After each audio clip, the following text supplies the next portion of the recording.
Hey Red, welcome to the stream. How are you doing?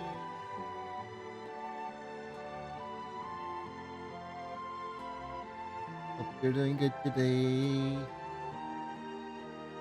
We're just waiting for the pre-rolls, and we're about.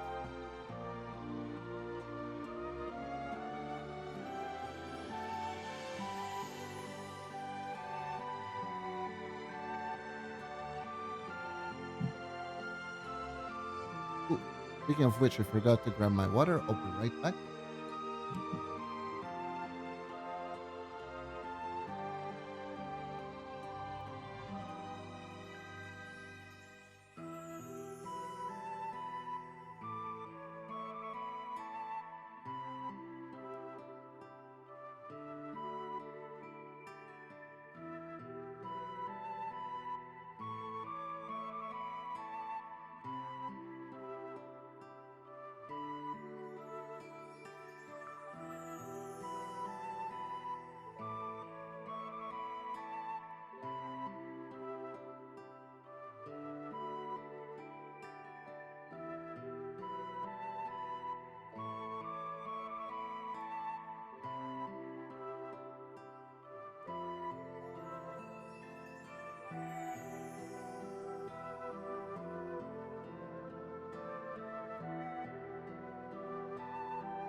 And we are ready.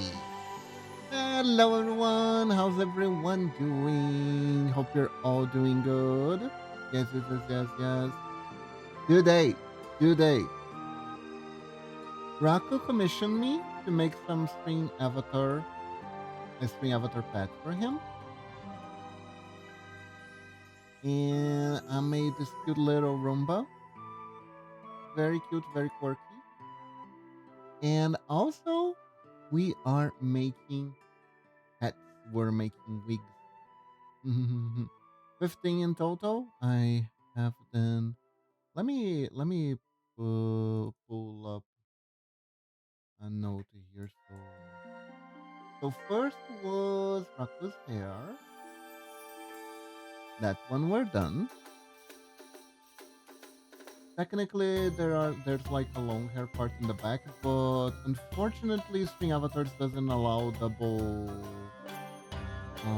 layer stuff. So I think we're gonna have to do it like now. We're gonna do red hair. Yeah. And let me pull up. The good thing is, I've done red so many times. Pixel art that I can actually use the pixel art as reference. Now let me pick something that is safe. That's not safe. That's not safe. That's not safe.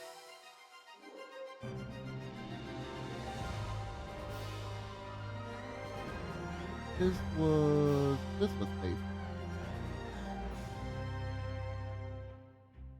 This is safe, I believe. Is this safe? I don't remember. Okay, this was safe. There we go.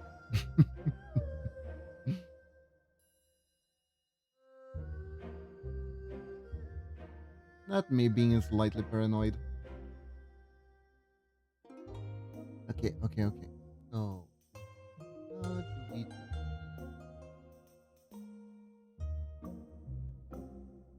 we gotta find a way to put the braid in here, right? That's like the most important part. But yes, everyone, hope you're all doing good today. Welcome, welcome. And I can transfer the colors. Oh, because it's on GIF. That is fine.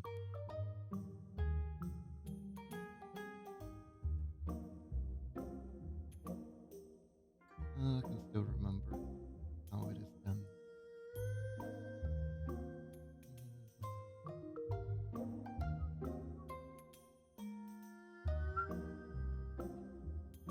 Man, oh boy, oh boy, oh boy, oh boy, oh boy. I watched an anime recently that is not a recent anime. You know what? Something that should have caught your attention gets released, and you're like, wait, what do you mean this was released? What do you mean this is a thing? What the heck? How? Who? I was informed of this? Are you sure? And yes, I was informed of it, but I guess I just couldn't, my brain couldn't process it that this was a real thing. So, are you guys familiar with Shaman King? You guys familiar with Shaman King? Shaman King was a show that was not a Shonen Jump. It's from one of Shonen Jump's competitor magazines. I think it's called Shonen Shueisha, the magazine, or something like that. Shaman King was a show that it was based on the manga. The manga and the show, the manga got published here in Brazil, and because the anime was actually aired on Cartoon Network. Was actually aired on Cartoon Network. I think it had like an American release, so don't quote me on that. The anime was kind of weird. The anime was kind of weird. Like the main protagonist is 13 years old, but there's like a lot of like plot references in it that I didn't realize until later in life.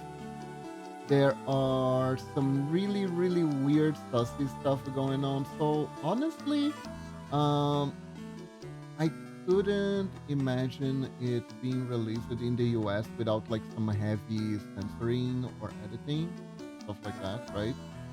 But that anime is kind of infamous to me for one main reason. The manga never truly ended. The manga never truly ended. They, because of how these shonen magazines work, you, if you don't get enough votes to stay on the magazine, enough popularity slash interest votes to stay on the magazine, they just cut you off. They just cut you off. If you perform poorly for like, I don't know, 2-3 weeks in a row or something like that, you're out. You're out of here. It doesn't matter that you were popular before. If you're not popular for like 3 weeks in a row, it's over. It's over. Which is why all shonen stories are like mega cliffhangery. If in case you were wondering. In case you were wondering, that's the reason. It is also the reason why relationships only really get to be realized at the end of the story, because apparently the will they, won't they is clickbaity enough to keep the show going for longer, essentially.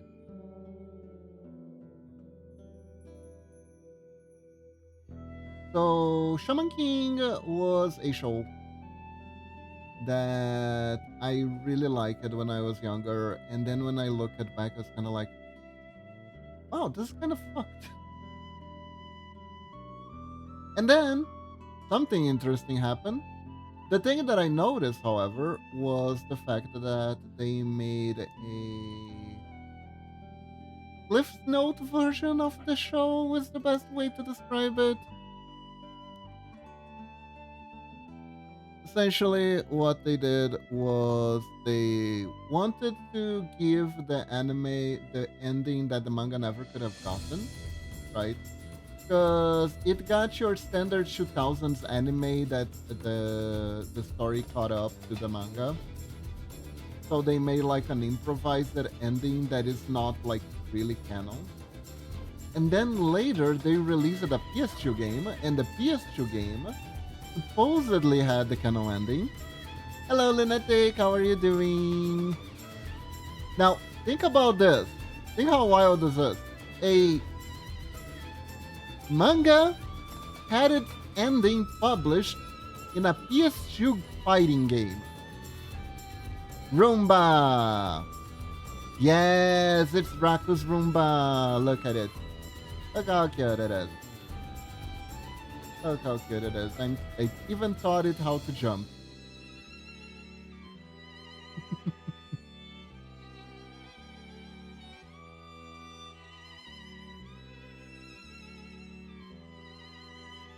Hello, Raku! Hope you're doing good today. Roomba. Roomba.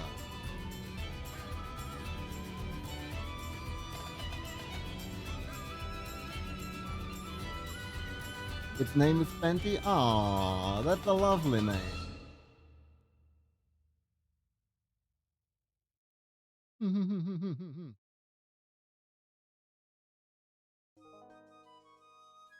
I see. So really, Red has been stealing your Roombas all this time. I see, I see. That makes sense.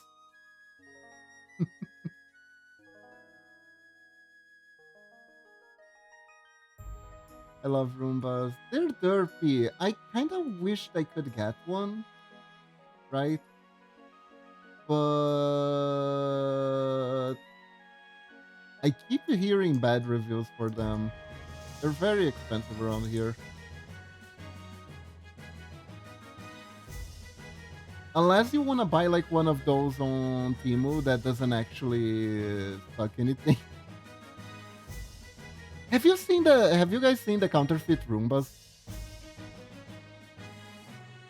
Sent animations to the person that made them years ago and they love it so much. Ah, that is so cool. That is so cool. I'm glad I got approval from the designer. I have never owned a Roomba. Yeah, honestly though, I feel like a Roomba is a really good investment if you have a cat. I don't know. According to the internet, cats like just really love to ride Roombas. Cats are just massive fans of Roombas apparently. I've been told by the internet, and as you know, the internet never lies, that cats ride Roombas. It's just what they do.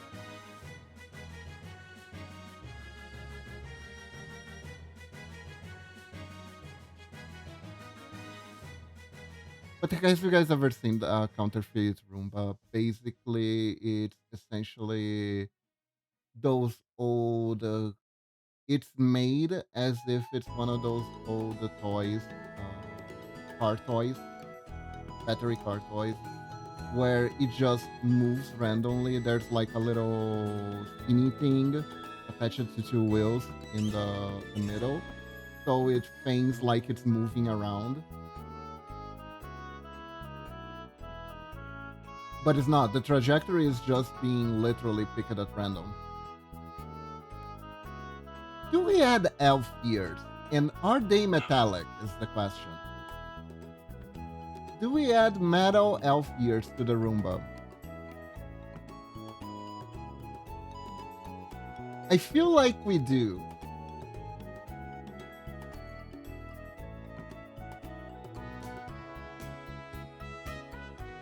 I feel like it's funny. Hello, Aska. Welcome to the stream.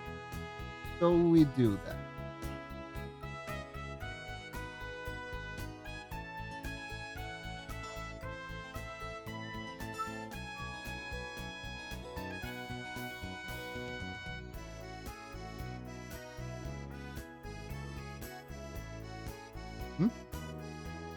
I hear someone barking at my door. Just a second.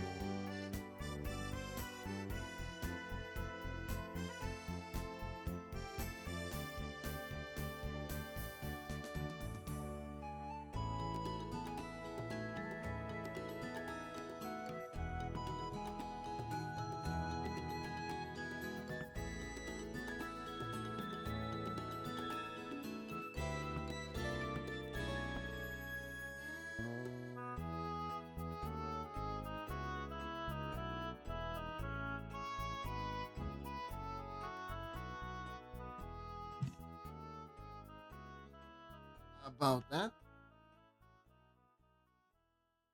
Lila left. She heard she saw the weather outside and was like, you know what? Never mind. I want to go back to the air condition. uh, hey, dogo, dogo, dogo. Anyways, what was I saying? I think counterfeit Roombas. Something counterfeit Roombas, I guess. Anyways. So for animes that I have seen lately, is this elf here in a good position? Should this elf here be big? Hmm. Let me think. Yeah, I think it should be around here. There we go. That makes way more sense, clearly. Clearly, a Roomba with metallic elf ears makes a lot of sense. And like this even more sense. Right. So yeah, so Shaman King has an ending issue. Originally, the canon ending was supposed to be the one from the PlayStation 2 game, but then they decided, let's actually release another anime that will have the actual ending. And they released the anime, and it was kind of awful. It was kind of awful because it did a thing that was not ideal. They rushed at the beginning of the story because they wanted to catch up with the manga, where the story was in the manga. So what ended up happening is that for anyone who wanted to witness the story for the first time, they couldn't really, because the story was very rushed. And it's kind of like, oh, in theory you could just like watch the original, and it's like, yeah, but then I have to watch the original until the point where the story starts to diverge, and then I need to go back again to your episode, and I don't know. Like, you couldn't do this without like a proper guide on how to watch it. So yeah, don't give people homework if they want to enjoy your story. Like, sometimes people just want to chill. Yeah, no. Ah, my panties. No.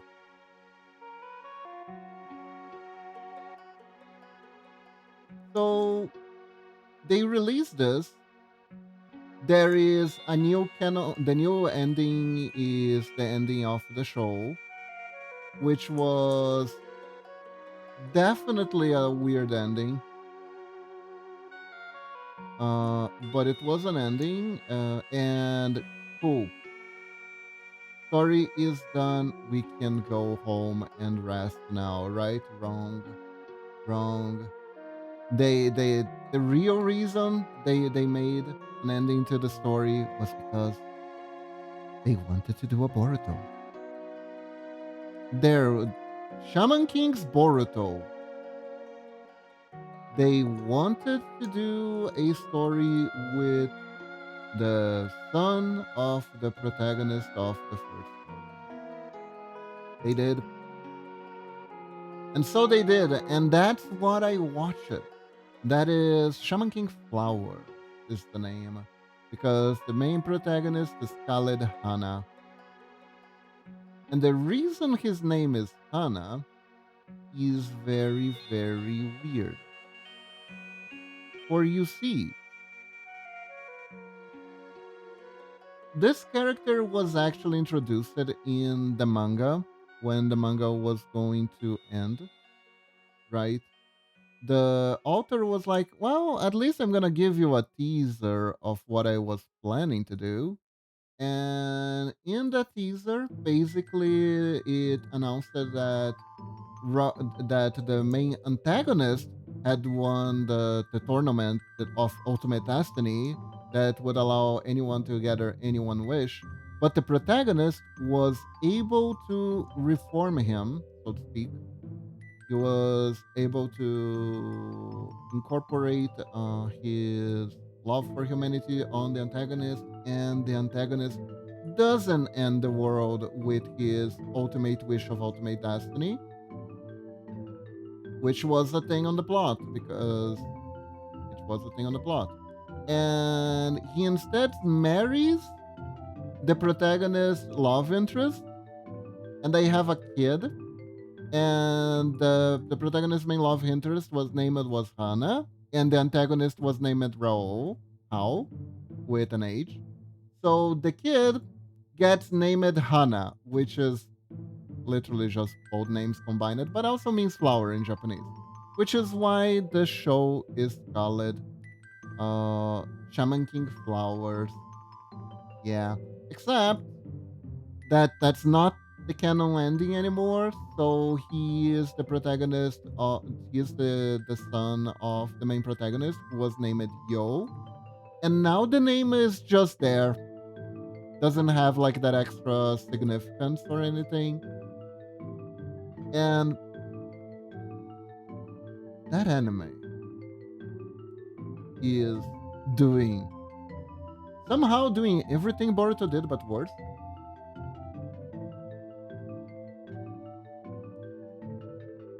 I can see people liking Boruto. I think I'm gonna make a red signature ponytail tiny so it can fit here. I'm gonna put it like this, right? And then we make the braids like occupying around this.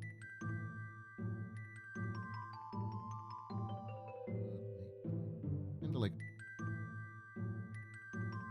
now. Hey Zor, welcome to the stream. How are you doing? Thank you for the sub 23 months. I really, really appreciate it. Mwah, kisses for the amazing kibbles. Aw, thank you. Thank you. Hope you're doing good.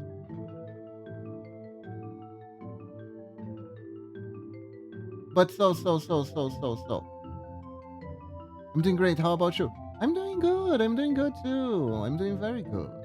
I got a cool commission to work on. I get to stream and talk to you. Oh, I am doing good. I'm doing very good. I watched an anime that made me scratch my head around who is this for? Because I'll be very real. That anime, theoretically, I was supposed to be the target demographic. I won't lie about it, because like, but it's not really made for me. I made now. You feel like when you feel like you're supposed to be the target demographic for something, but they make every decision to either piss you off or leave you scratching your head, going like, ah, why though? Why? Because, okay, so hear me out. The anime the first thing that anime does that is extremely head scratching is simply the fact that they really, really, really, really, really, really, really, really, really, really, really, really, really, really love to flashback to the original. They love to flashback to either the original anime or that remake that they did. So every time anything, the first time you see, like, first episode, okay, maybe I can forgive that, right? It's the first episode. They are re-establishing some stuff from the lore, because there is Shaman King. I think one of the strongest things for me about Shaman King was the lore. It had a lot of interesting loopy stuff. The way the power system worked was rather interesting, at least for me at the time. There was a lot of like creativity, etc., etc. But they like do everything that these Boruto adjacent animes do, like the new generation anime type things do. Like, for one thing, they do the whole uh yeah, so he is the protagonist's son that makes him instantly a genius, and his power level and his knowledge on how to do stuff, he is pretty much where we left off the rest of the story with the other character. But now it's this one. Now it's this one. He can do everything the other character could do, more or less. But it's this one. It's kind of like Dragon Ball Z during the Majin Buu saga. How the little pipsqueaks could just turn Super Saiyan for no good reason, and someone throws in like some BS offhand explanation that's like, oh, I guess your Saiyan DNA changed while after you learned how to turn Super Saiyan, and you transfer that ability to your offspring. That's why Trunks can turn Super Saiyan, even though he's like a little pipsqueak, and so can go tens. Yes, yes, yes, yes, yes. Except, it's meant to be like a quirky, funny thing, and they are not the protagonists by a long shot. They are honestly only mildly useful to the resolution of the Buu saga.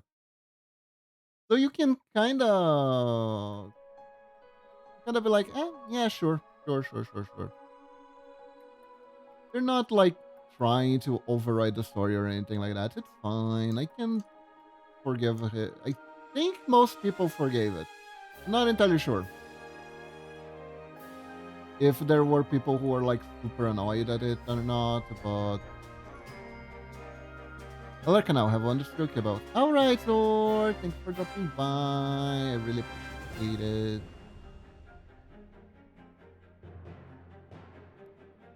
Oh my god, it looks funny. But yeah, so they make the protagonist very, very much gifted. He inherits the guardian spirit of his father, which is a thing. How much do I need to explain about the original series for you guys to follow? Well, first things first. What is a spirit guardian? In Shaman King, shamans fight.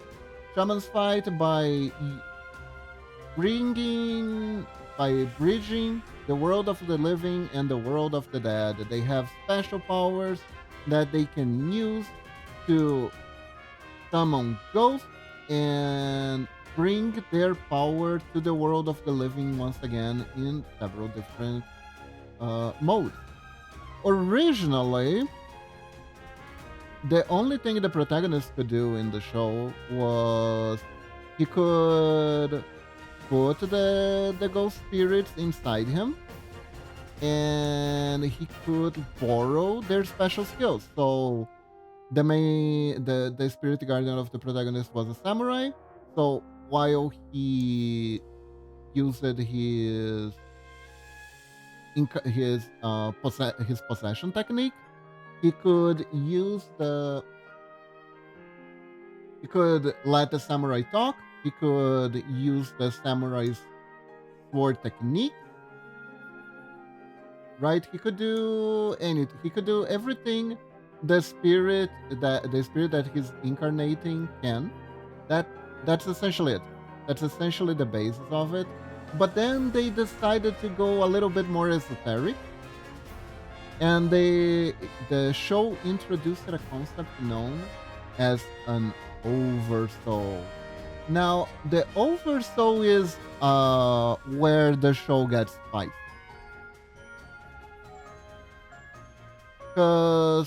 Because of the oversoul, there was so much different shit you could do with. The oversoul was basically you being able to solidify a spirit. So if you solidify the spirit, let me grab a Miku here. Mm,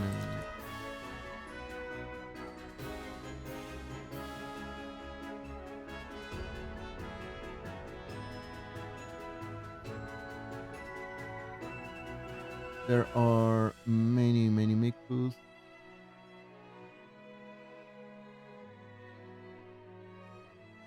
And oh my god, this Princess Miku looks so cute.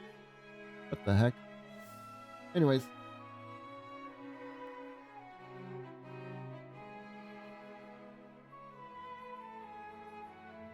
oop, oop, oop, oop. There we go. There we go. Time to design a new Miku. It is time to design a new Miku.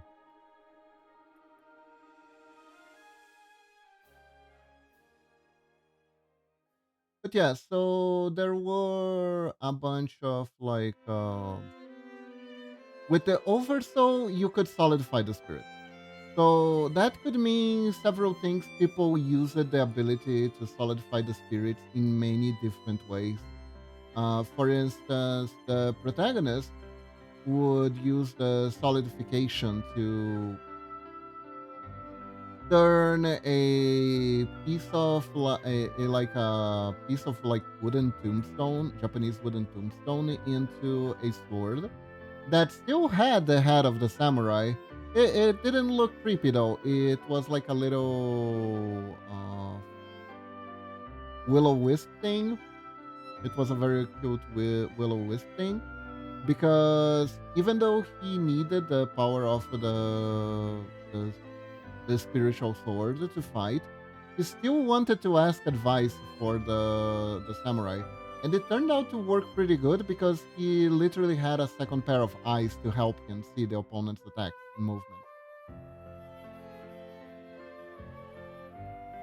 Which is which follows very much the tradition of like shonen protagonists having basic powers that aren't too complicated to understand, but that at the same time are very versatile, so they can stand up to the powers, the more complex powers of their soul. Was very much like that. That was like the first stage evolution, but then they introduced like some power ups. Then it just became like a huge sword, right? Every Miko's canon, that is true. Hey, LA, welcome to the stream. Let me stretch. Mm. I need that. I got back to the gym for the second time this year. The first time was when I got back to the gym. Hello, Skay. How are you doing? Welcome, welcome. Hope the Pixel Niche is doing well. I'm doing good. Thanks for asking. How am I? I'm doing great. I'm doing great. I gotten back to the gym for the second time. I had to stop it because I had to like remove a cyst from my leg. Now it's healing again. I have to skip leg day. Oh no. But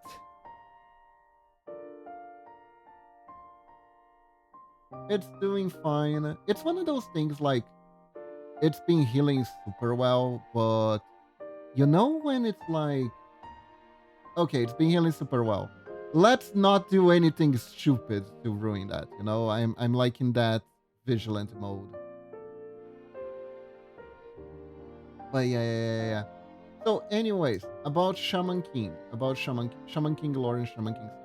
So there was this power system called the Oversoul, and where you could turn your spirit guardian into like different, either different objects or just manifestate it. You could like make your Chinese warrior into a giant Gundam, and then you ride it. If you have enough mana, enough, it was called Furioku, which I believe roughly translates to spiritual energy. If the shaman has enough spiritual energy, he can turn his spiritual guardian into spirit guardian into anything. But usually the shaman cannot do anything by themselves. They need the spirit guardian. And then there were some like evolutions later down the line. There, it could do. It was so much fun because you could do like literally anything. It was kind of like JoJo. There was even a guy who could turn his spirit guardian into a plane, and they tricked everyone in the tournament to go inside the plane. That was the actual plane because the tournament was in the United States. Because this is Shaman King, the judges of the Shaman tournament were actually Native Americans. There is that anime had some matters of racial insensitivity that they had to they sorta patch it up on the re-release.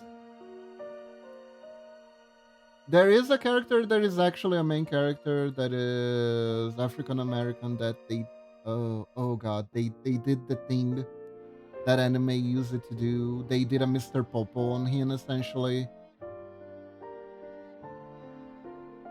And it was I can mostly I mean I quoting a Brazilian saying, I wouldn't put my hand on the fire for anyone, but you could at least tell that it came out of like misguidedness or lack of forethought, because that was just how other mangaka drew people of that ethnicity for the most part. So he was just like, "Oh, this is how you represent this in a way that people understand. Okay, I'm gonna do the exact same thing," and then just copied it, right? But I don't have access to like any interviews of the author where he like says, "Yes, this was my mistake, my bad," or something like that. So I won't put my hand on the fire for the guy. But anyways, that aside, you could do like some really cool things. There was a character I really like that he was a necromancer, and his whole thing was that he was a shaman that didn't know how to talk to spirits, and he had found in his basement or the occultist book of the original Faust. So in this world, Faust wasn't just a play, it was an accurate description of events. And he was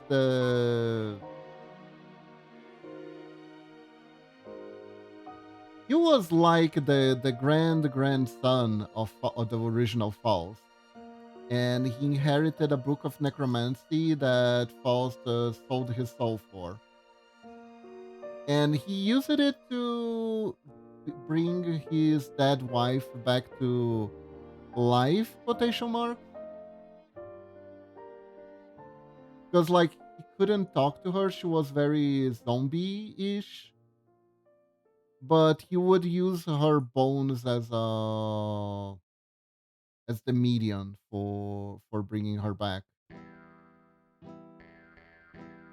And his whole thing was manipulating stuff with bones. He would use his spiritual energy in an interesting way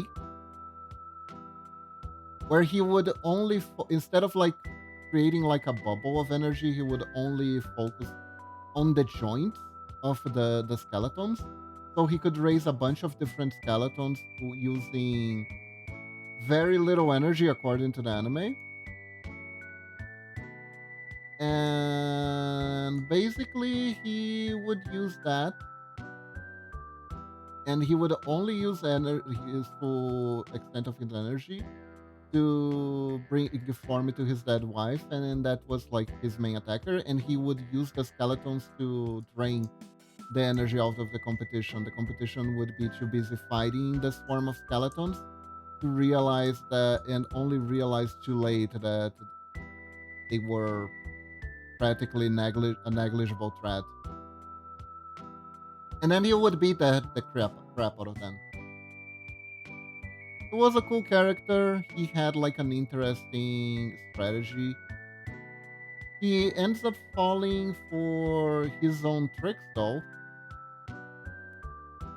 When the main character realizes that if he brings the topic of the dead wife, the guy would actually go berserk. So he ends up getting extremely angry at the protagonist and waste actually starts wasting his energy, which he didn't have a lot of, hence why his fighting style was based around. Anyways, I am so much. So basically, new anime starts. It seems like it's going to be one of those. The new protagonist starts at around the same power level as the old protagonist started. He only seems to know how to do the little the incarnating into the spirit, etc. But then, but then, out of the blue, he makes an oversoul, and it's a pretty powerful one. The show goes out of its way to explain that the oversoul is actually as strong as the oversoul of the protagonist up until the point where the old anime would cover it. So he pretty much starts almost where the original protagonist leaves off, right?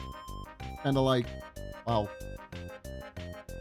I think they did something like that with Boruto, where Boruto could just use the Rasengan like no problem, and they also gave like Boruto a bunch of super special, awesome eye powers that are cursed and are gonna be bad for you in the long run. But in the short run, they let you beat up enemies you shouldn't beat or stuff like that, right?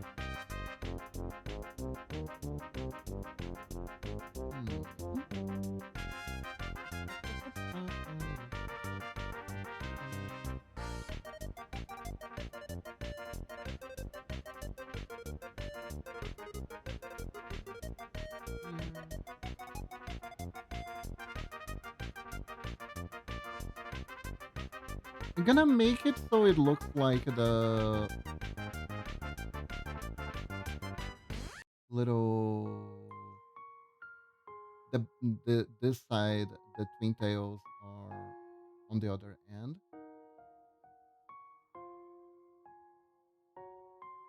Because it still is a Roomba, so we can't just make it go down. I could make the twin tails shorter. But I don't know, Miko has such big twin tails. If we make the twin tails shorter, it wouldn't really look like Miko. Miko's bunny-esque twin tails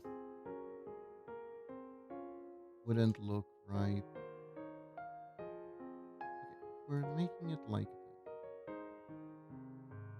Could make it all the way down here on the ground.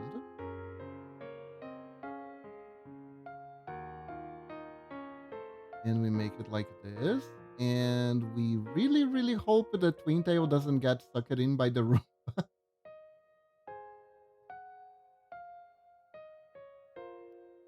because then disaster would strike.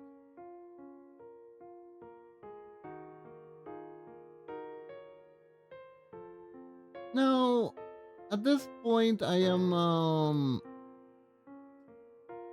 getting a bit of a bad feeling, right, about this new series, because as I watch the intro, I noticed that there is a lot of like familiar shapes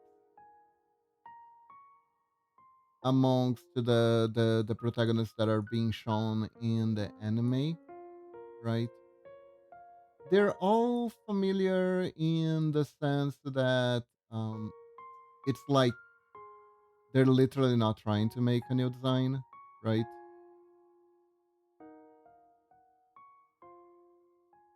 And at that point, I'm like, uh oh, what is happening?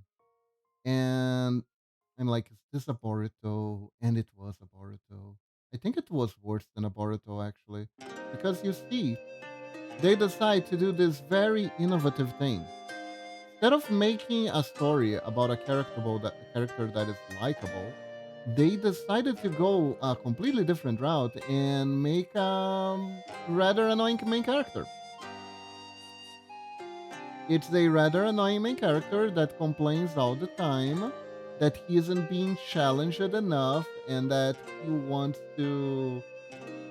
wants like a big fight to show off his true potential because he believes he is way better and that his school life is very boring and he wants adventure. And essentially what they decided was a good idea was to take every characteristic from the main protagonist and make it the opposite for this one. Let's just take everything that you like about this character, because the original character Yo was a character that was laid back to a fault. He was optimistic to the point of being a little bit naive, right? And he like hated fighting. He was very laid back. Always tried. He believed in talking to people. He couldn't talk most of the time because it was a fighting anime, but he never gave up on that. He never gave up on that. So much so that technically the ending has a peaceful resolution because it was something that was rather unique from Shaman King. The main antagonist was so powerful that actually no amount of training or hard work could overcome him. The guy was investing everything on winning the shaman fight of Ultimate Destiny to the point where he found out the secret of reincarnation, and he died and reincarnated several times in this project of becoming the Shaman King.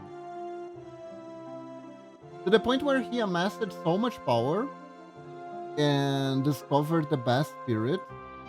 Not only he knew how to reincarnate, he knew where to reincarnate.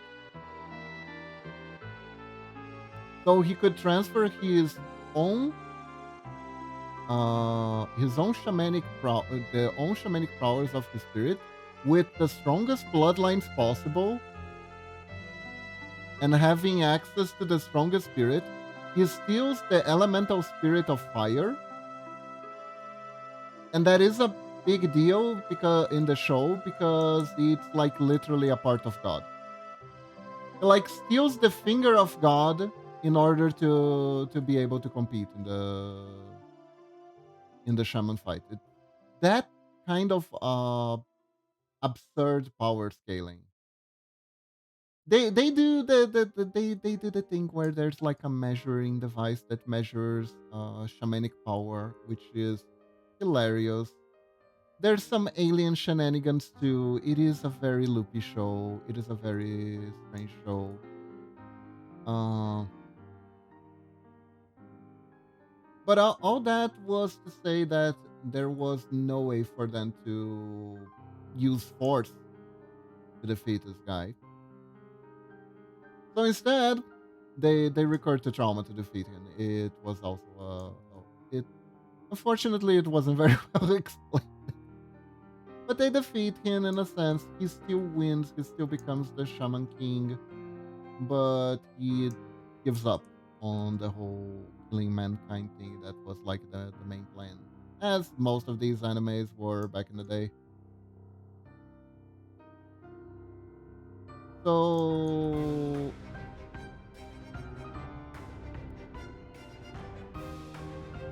I think this is the basis. I think this is the basis.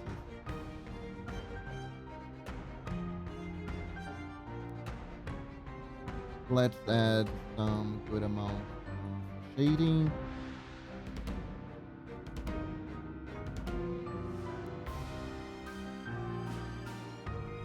And honestly, I sincerely don't think anyone cares about that as much as I do.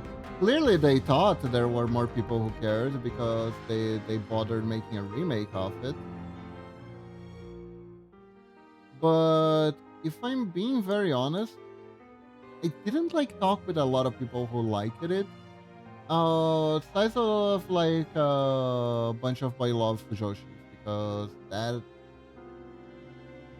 the anime kinda queer-baited in a sense.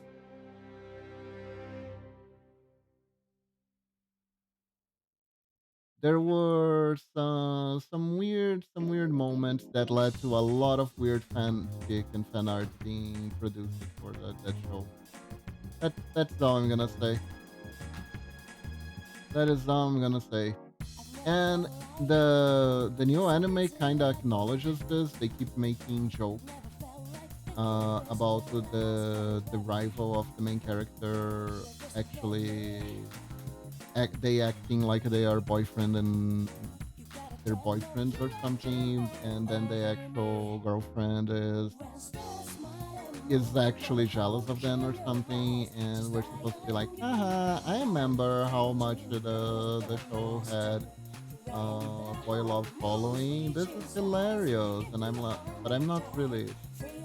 That was like their intent. This wasn't really. Yeah, yeah.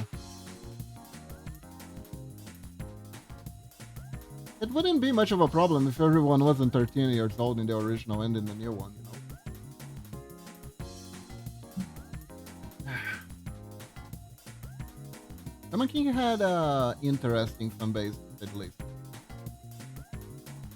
Not as interesting as some of the Yu-Gi-Oh! Fujoshi stuff, though. God. God. Oh god, I probably told the story before that I saw a forum on the internet once that a bunch of like Yu-Gi-Oh! Fujoshi gathered, and I read the things that were unbelievable in that forum.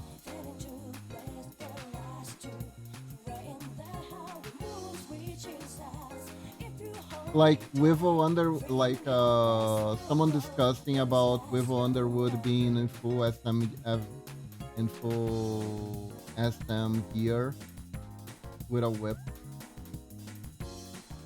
That kind of stuff. That kind of stuff.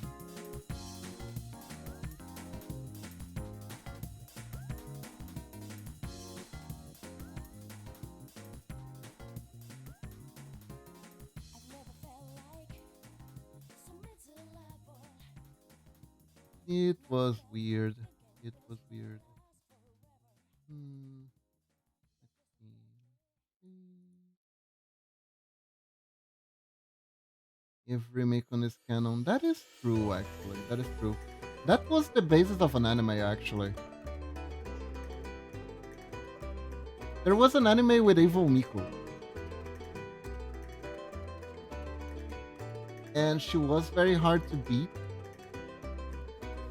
because she was powered by the fandom and the public image. And because Miku appears doing literally anything and everything, that means whatever she wanted to happen could happen.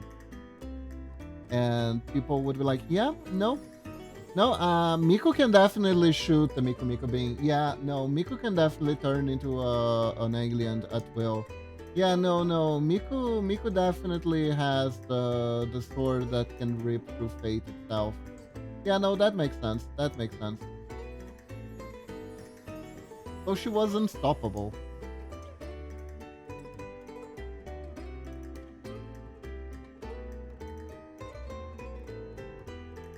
Her backstory is the evil Miko, however, had a very sad backstory, funnily enough. But that would be me spoiling the entire plot twist of Recreator, so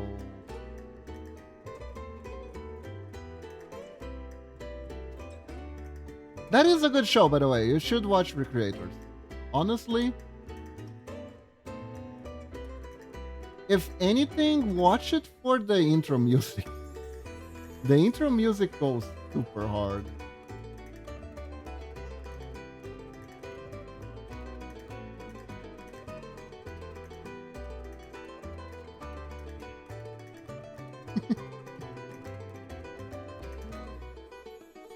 It looks cute. It looks cute.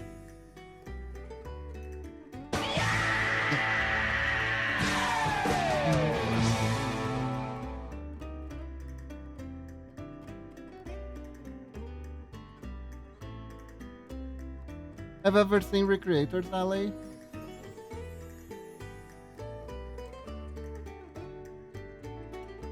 It's really great. The intro song, the lady goes like, I'm screaming something to you, while screaming something to me.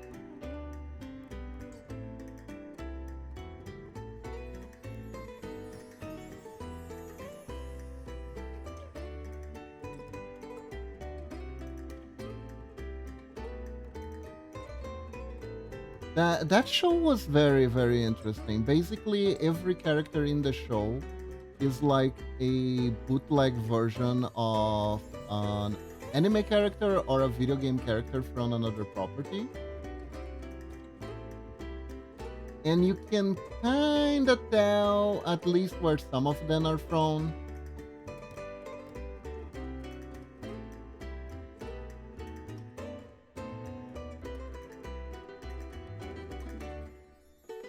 It's really good. It's really good.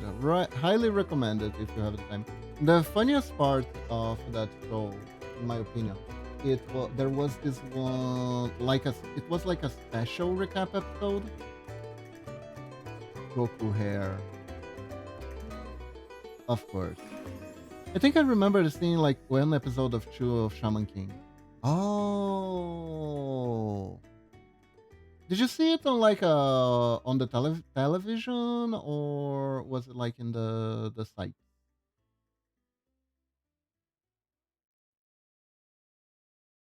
The Shaman King was broadcasted outside Brazil too.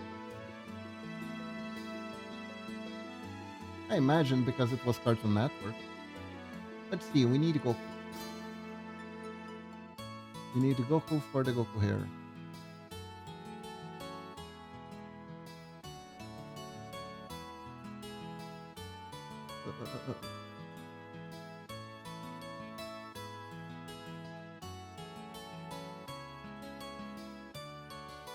Hatsune Miku is Goku now. There we go. Beautiful. On TV when I was a kid. So that was the original series. Ah, you didn't have Cartoon Network? Interesting. So they did open broadcast. Huh. I say like I don't know if stuff was shown outside of Brazil because Brazil has a very interesting story when it comes to like broadcasting animes and such. Like for instance, did you know that one a now extinct open TV broadcaster accidentally aired some very hardcore hentai, some very hardcore satanic hentai uh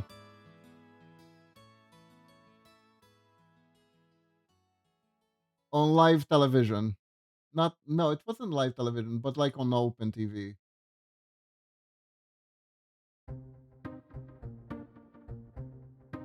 Yes, because I voted for Nicole. Oh yeah, oh yeah, yeah, yeah, yeah, yeah. God, that is still unbelievable to me, but at the same time, it's believable. One other thing that they aired, and that one wasn't an accident, they aired Tenshimuyo uncensored. Tenshimuyo and Oh My Goddess. They aired both uncensored. Both are itchy anime and with full nips exposure. And they aired it as like as like children's TV.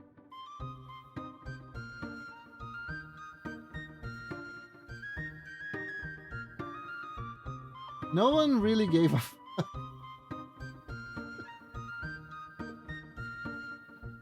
the glorious age of no one giving a fuck. That's the age I grew up in.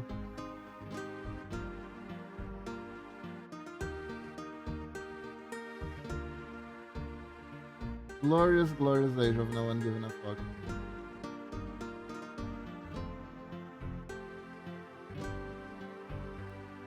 And I didn't even watch it that much because the network that it aired was that kind of network where it's like 25 minutes of ads for 10 minutes of actual TV shows, you know?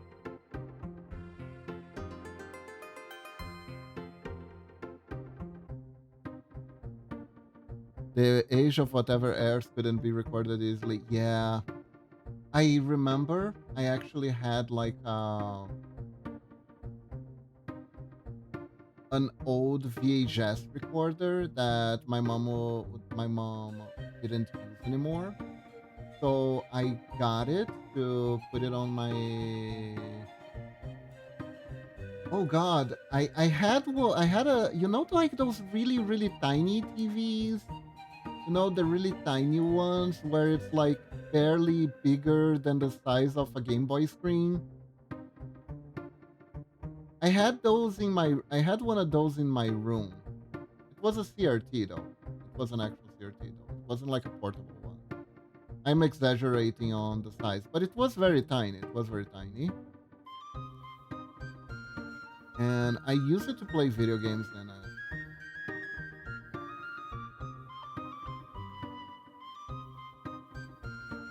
I had a very old VHS and I would use it to record shows that I wanted to watch, but either came by too late or I had to study on the day. If like I had too much homework, I would record it on this VHS tape that was like half gnarled and I would watch it later. Honestly, it was not that bad of a system. I kind of enjoyed it. There we go! We made Goku. Goku hair is so black that theoretically could get away with not doing like any shading in it. I feel like I should do like something like a little bit of a shine somewhere. Just so it's not too simple. Kinda like in the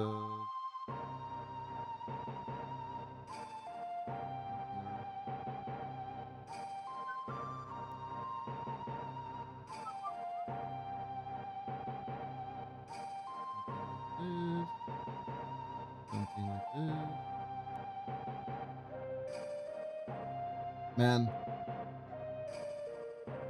I VHSs were special. VHSs were special.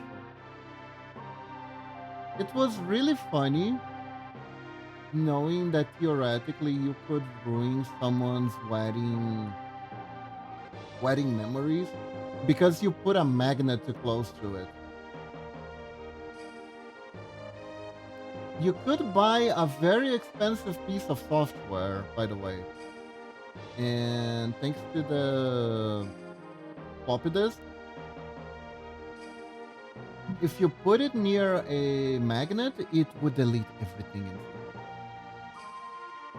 It would delete everything inside.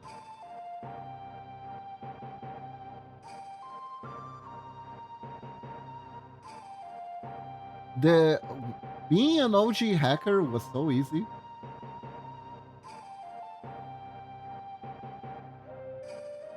I remember a friend of mine, a neighbor actually. He had found a website that was like the hidden website of secrets. It will teach you all the hacker man secrets of all time. And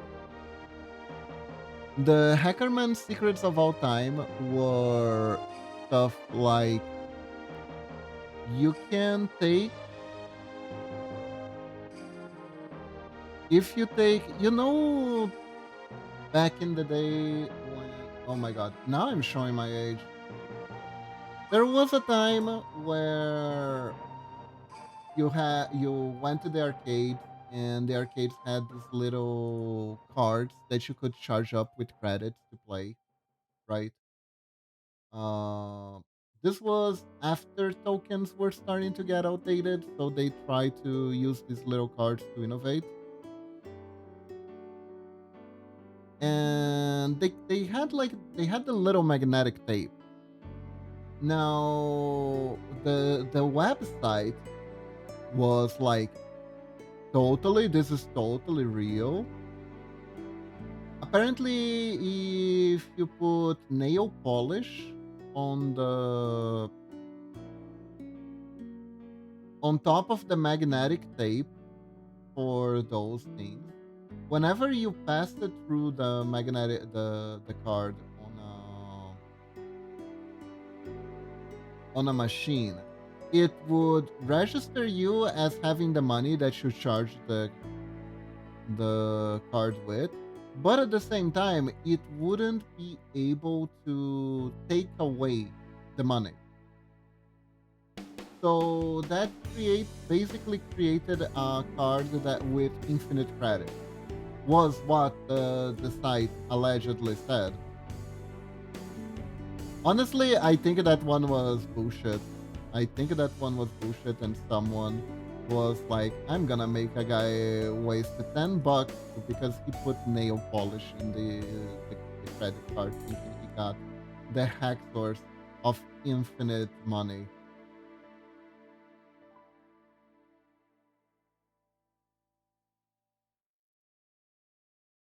But I'll be real, part of me kind of wishes it could have tested it just to see if it worked or not. I didn't want like money or anything like that.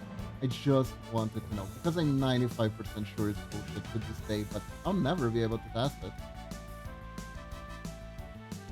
I'll never be able to know the truth.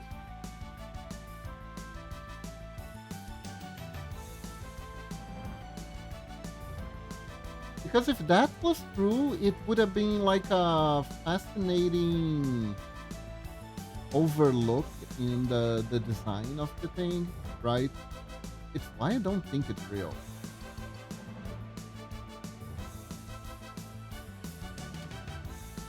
Because like clearly, if you have like a flaw like that, you're not gonna make any money whatsoever, right? It's too big of a flaw.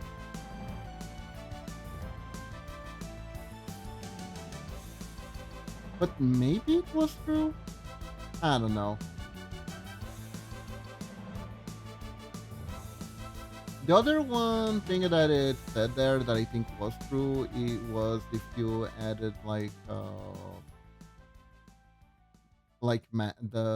if you took the phosphorus from the from a match, open a floppy disk, put the powder inside.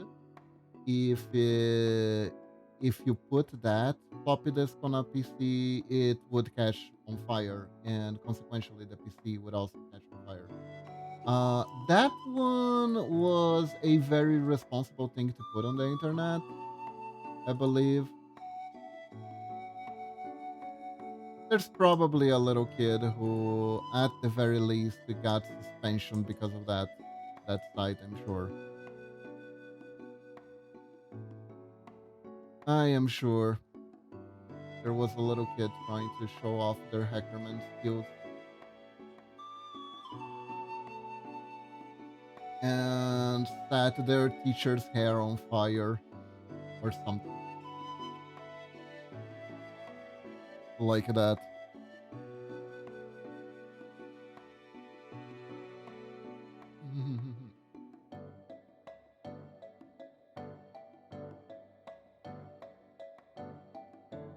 There we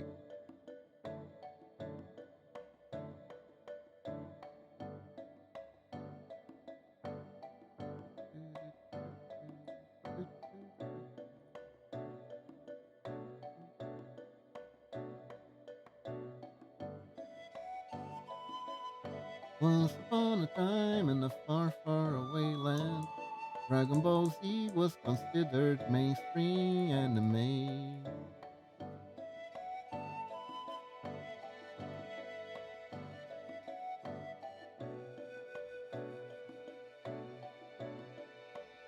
The internet was actually slightly hostile towards Dragon Ball Z fans for a little while.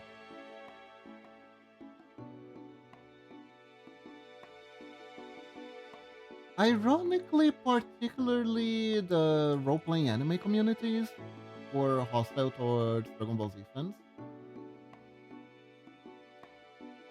because the main stereotype was that the Dragon Ball Z fans would want to bring out the most would only want to one only would want to role play fighting, and two would only would spend like an incessant amount of time arguing that their character is more powerful than yours, and therefore they should totally hit that punch always and don't need to like roll a check or attempt anything. It's given their power level.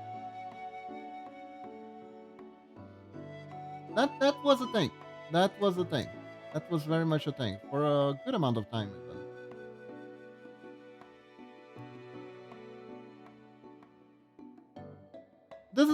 This is my screen now. Record of Nerd Wars. Forget Record of Lotus Wars. You're watching Record of Nerd Wars here on the Kiba channel.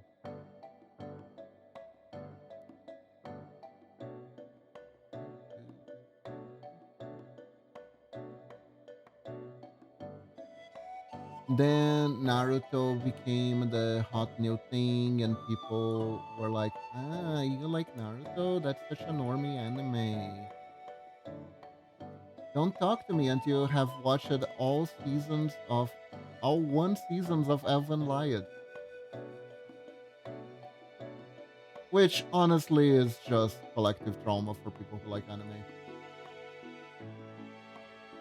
Elven Lied is just a collective trauma. It's not a real show.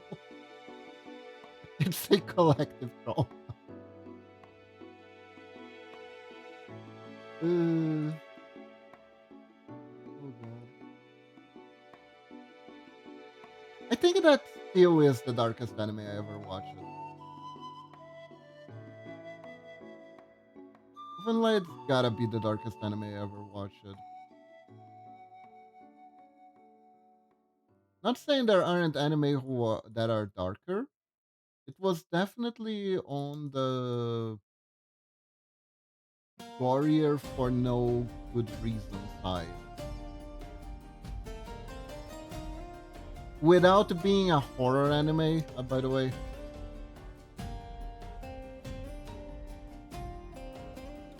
There are stuff like Umineko and etc., but those are considered horror anime. You you walk into them with the expectation that there's gonna be some FD up things happening, right?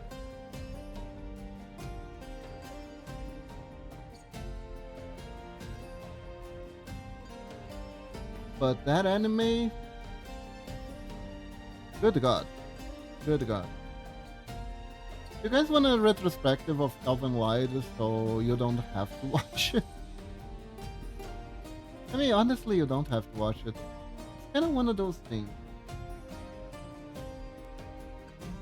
Whenever people talk about, oh, do I have to watch this? Do I have to watch that? I am reminded of the making of you don't have to do anything ever. Everything is a choice.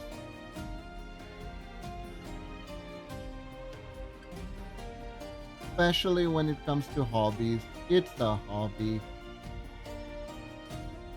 Be chill about it, find people who are chill. And you're fine.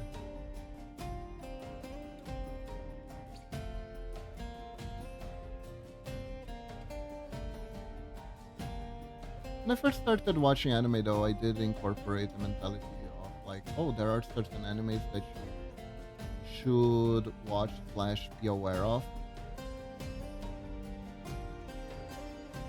before you can start actually considering yourself an advanced connoisseur. It was very much the idea at the time was very much one of don't settle for just watching stuff like Naruto, Bleach, Dragon Ball Z. Expand your horizons.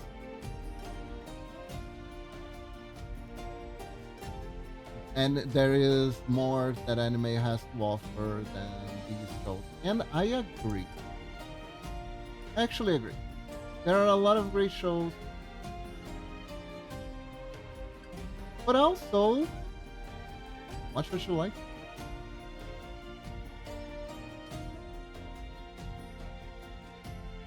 Watch what you like. Not everything's not for everyone. And certain shows can only be enjoyed after you watched a lot of anime. Like, take Konosuba for instance. Konosuba is a fun show that parodies isekai anime a lot and parodies a lot of different animes and stuff like that. If you never watched an anime, if you never watched an isekai, you don't really have the context to enjoy the show, you know?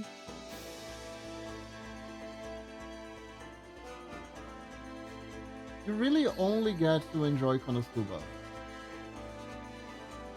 after a while because you need to know a little bit of the topic that they are making fun of in order for you to be able to understand the joke at all. Same for Gintama. Gintama is a very funny show. It's the all-time favorite of a lot of people. It's gonna be very hard to follow if you never watched a Shonen Jump anime.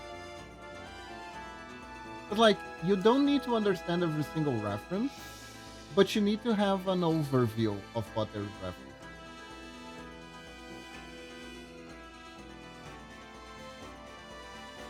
Otherwise, you're just like, huh? Why is that funny? Why is that funny? What was that about? What was this reference? What is happening?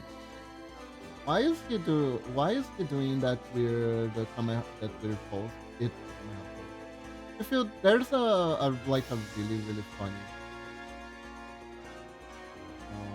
part of the show where Gintoki is all alone, thinks he's all alone in an island, Gintoki being the main character, and he decides to try to launch a Kamehameha. Because in his own argument, it's like, if have you who didn't have a child who in their childhood did not try to launch a Kamehameha while no one was looking, right? And the main joke being that he is too old for that, because Gintoki is very uncoded.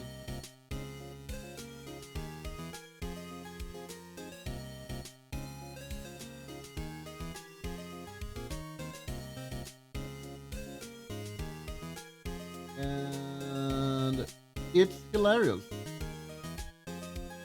If you know what a Kamehameha is. I do have a con idea if you're available, by the way.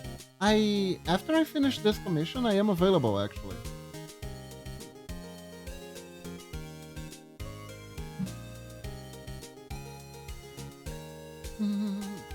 Please do tell. Do tell.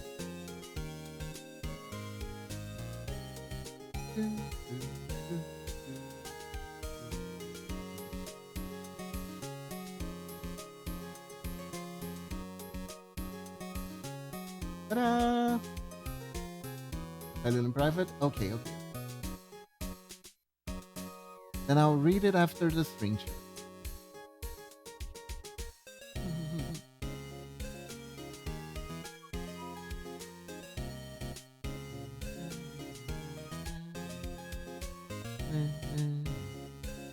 Alright, Ale. Have a good Nini. Have a good rest.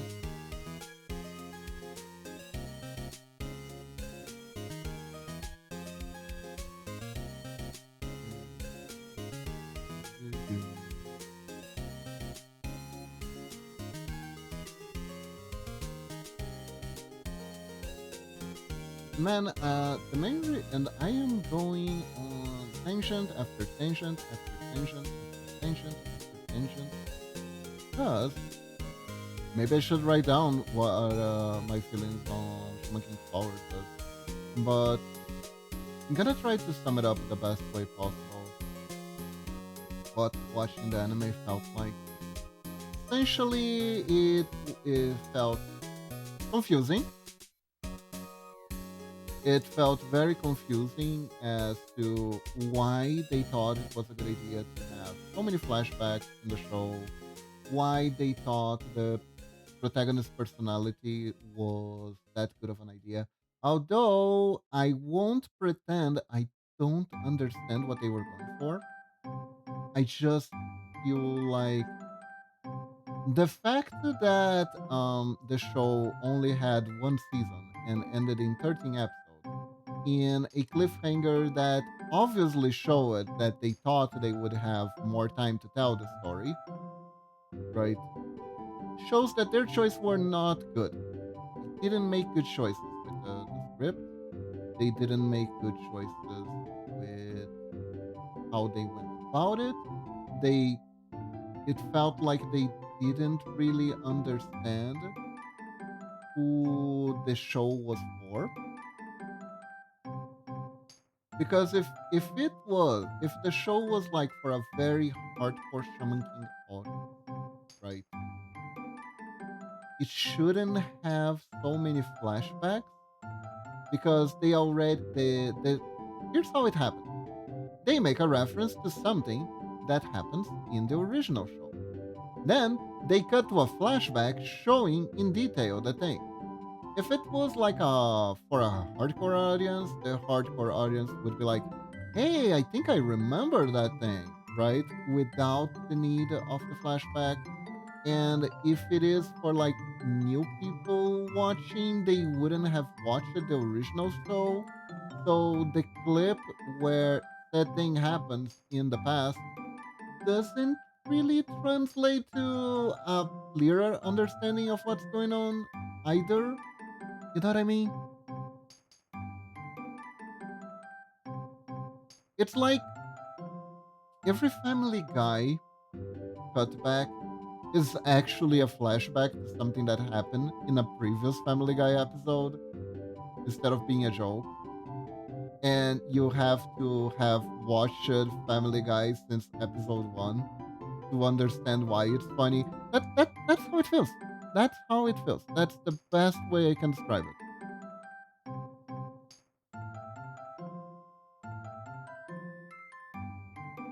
That said, all that said, me thinking that the protagonist wasn't very likable, me thinking that uh, the choices in the show were weird, stuff like that.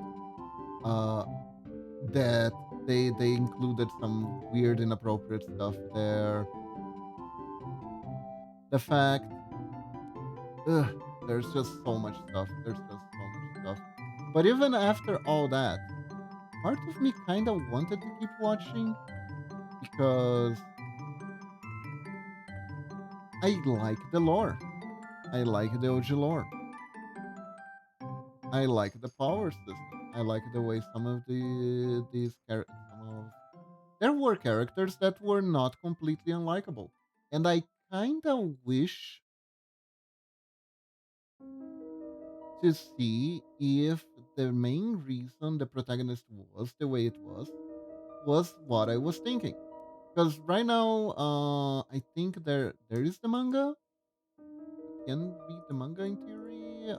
It's not being published anywhere in my country, so I would need to find resources in order to read it, right? To either to confirm or dispel my theories. But like, honestly, the show was cut loose at a point where I know exactly why ended up being canceled. Because honestly,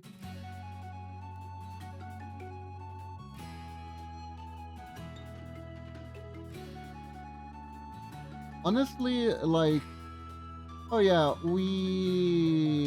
they made a plot line where first they gave the guardian spirit of the main protagonist to the new protagonist because the new protagonist was the main protagonist.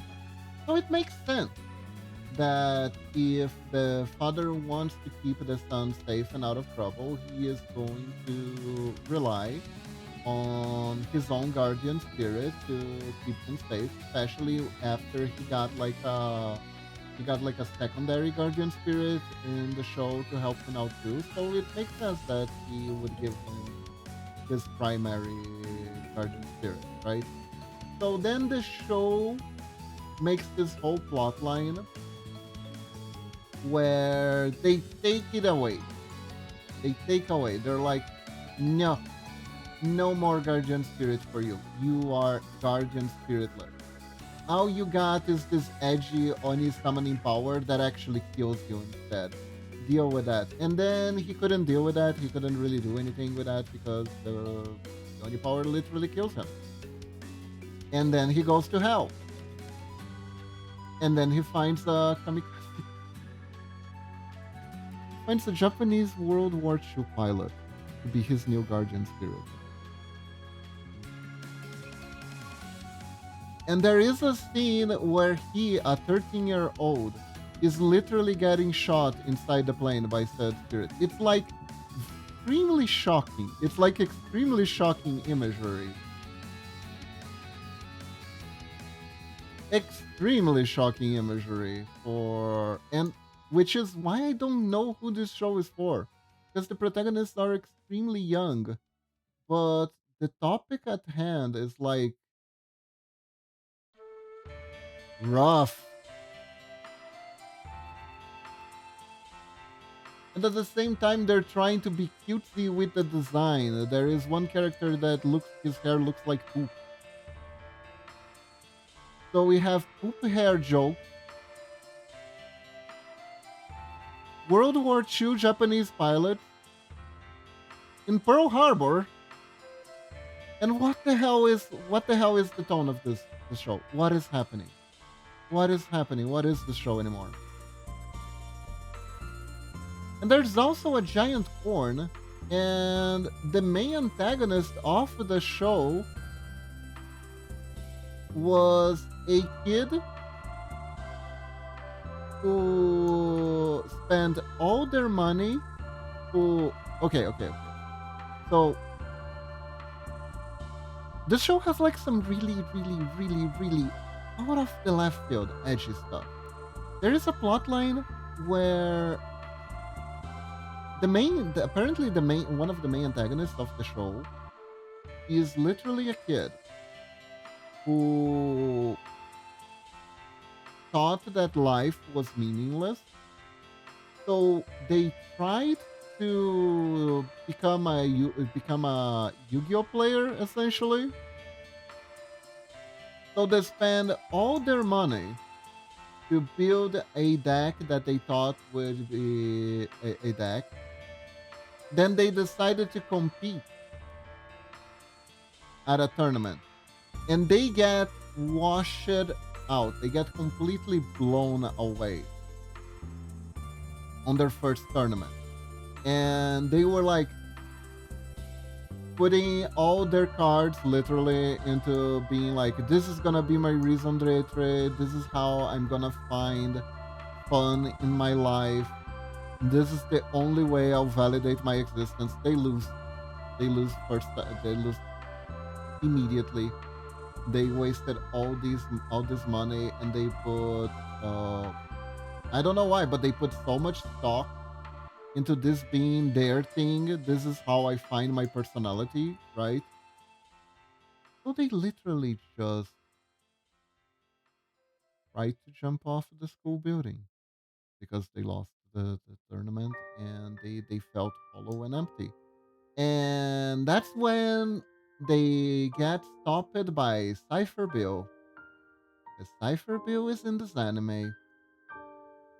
Cypher Bill is in this anime. And Cypher Bill asks them if, since they are going to jump anyway, if he could have all their money because he eats money. And then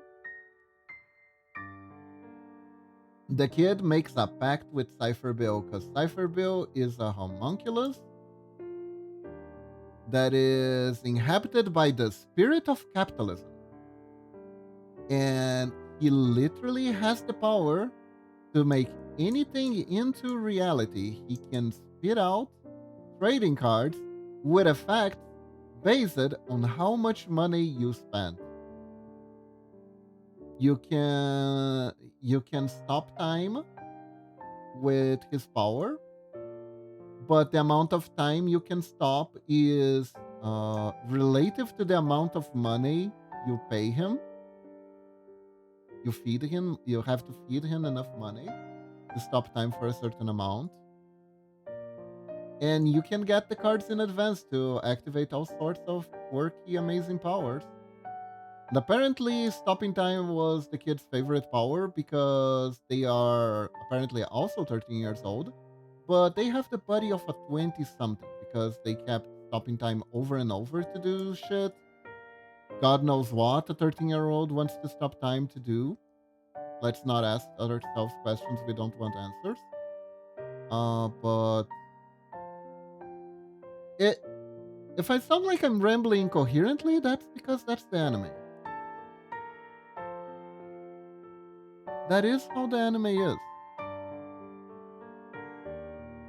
I was very confused. I was very confused. It is a very weird show. The anime is literally the anime of the show is literally capitalism. It's just really funny. I don't know why. It's really funny.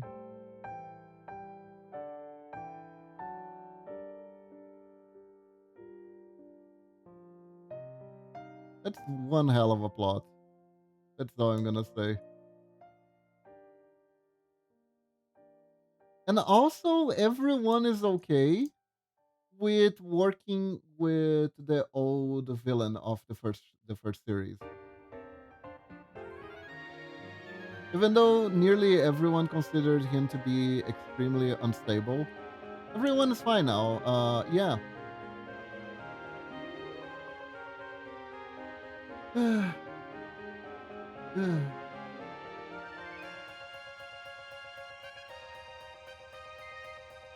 There we go.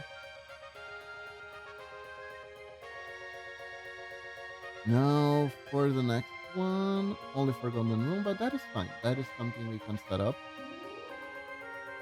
The One Piece Luffy hat. Straw hat. Straw hat is fairly easy. The hardest part is getting the colors. Luffy.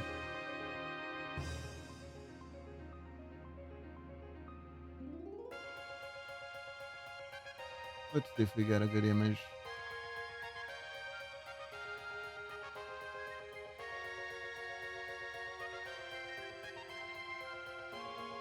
We go.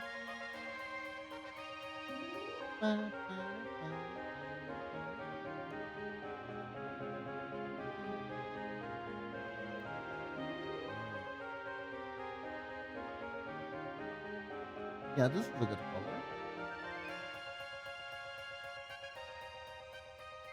So, straw hat, Luffy. Let's draw straw hat, Luffy. Draw straw hat, Luffy. Here.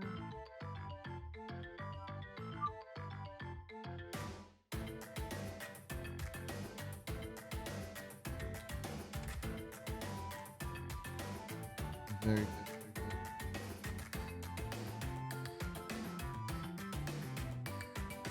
I am not 100% sure why card games were chosen for that character, but that character, like, that's kind of the thing with Shaman King. The thing with Shaman King is that the author has always has some very interesting ideas, even if the execution is flawed, is somewhat flawed. He always come up with like out there stuff, and I feel like it was almost criticism to card game anime in general. He was definitely jabbing at card game anime because, particularly, there is one Card Fight Vanguard, right? Is a giant ad for their show, obviously, because every card game anime is a giant ad for their card game. But also, it's a story about a shy nerdy kid who finds their place in the world by playing the card game. The card game gives them a community. It gives them friends. It allows them to connect with different people because he is part of tournaments and stuff like that. The story of Card Fight Vanguard is pretty much that. It's pretty much that. The the show, the anime, kind of promises you the world, and that antagonist, that antagonist journey is pretty much that promise being broken, which kind of fascinating, kind of a fascinating idea. Like, kid is feeling a bit depressed, feeling down on his luck, feeling like they're not gonna go anywhere in life, doesn't know what they really want to do. They don't have any friends. They don't know how to make friends. They're feeling lonely. And suddenly the card game company is like, hey, if you play my card game, you're gonna have friends. Buy now. Right? Which is very capitalistic thing if you think about it. And if you're gonna make a show that is trying to like criticize capitalism like that, that's kind of a good place to start actually. It it makes sense. It makes sense.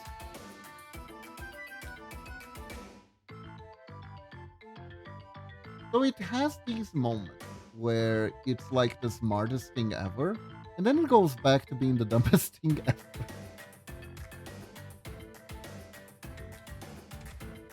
It alternates a lot. between being very, very clever and just being an absolute massive show.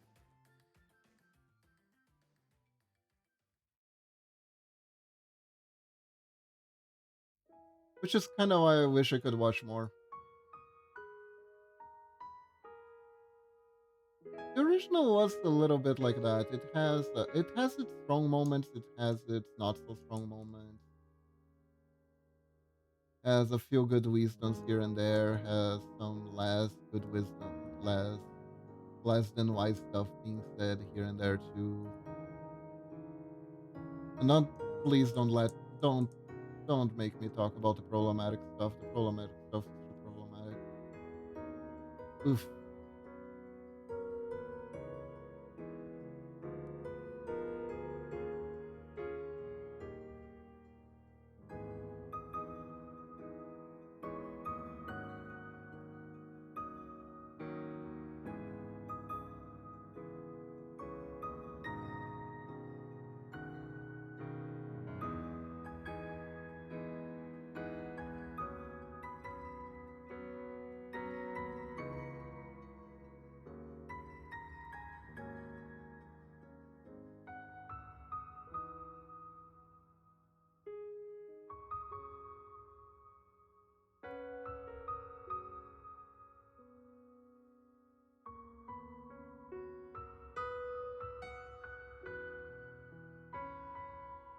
It was a show of all time. Uh,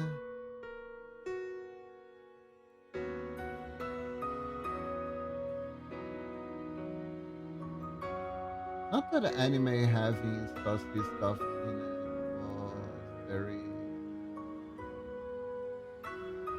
was like any differential at the time. I think it was more of a rule than a differential, you know.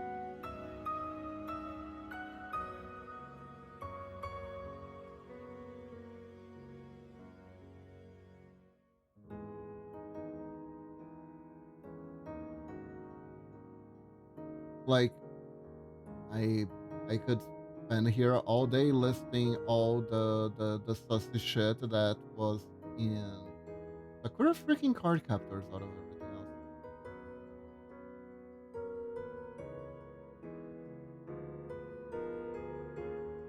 Just some very, very bad takes.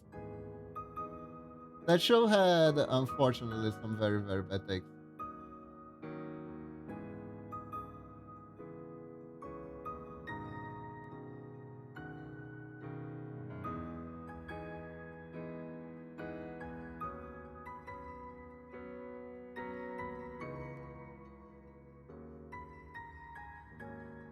And it shows to be very, very let's just say portrays certain shitty stuff in the most naive, optimistic light possible.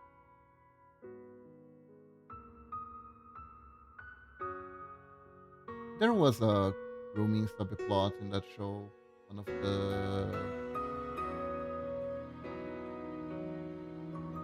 one of Sakura's friends was dating the teacher, and the teacher fell in love with her because she reminded him of his dead daughter. And you should seek therapy.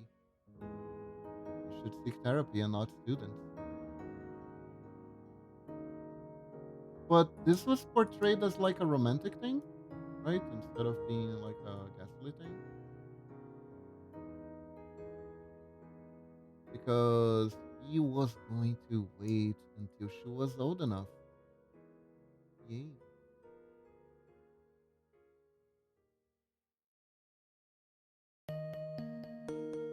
He was hitting on a 12-year-old girl, but it's fine because he was going to wait until she was old enough. That's. I get goosebumps just saying that.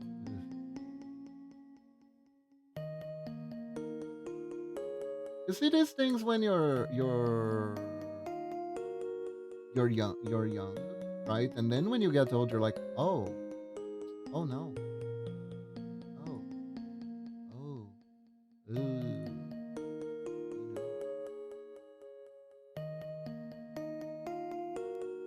hmm. I think this is a good hat. I think it is a good hat.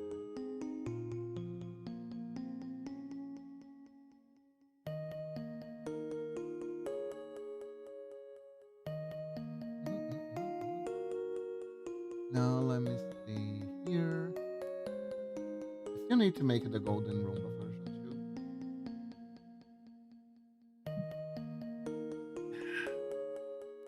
We're gonna have to work with some palettes. Now let's see. For my next headpiece, the Naruto headband. Oh, this one's interesting.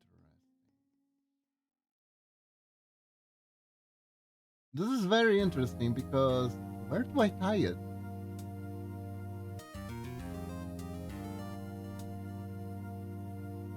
I have a really dumb idea, by the way.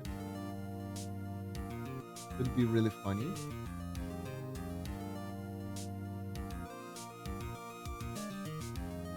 We do it.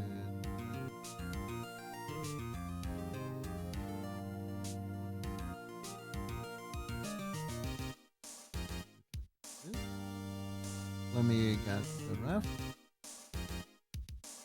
Naruto headband.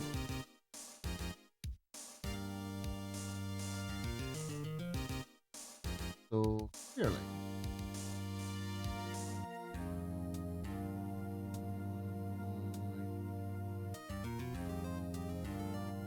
This.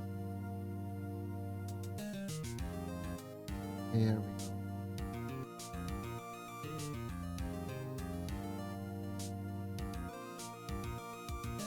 Here we go.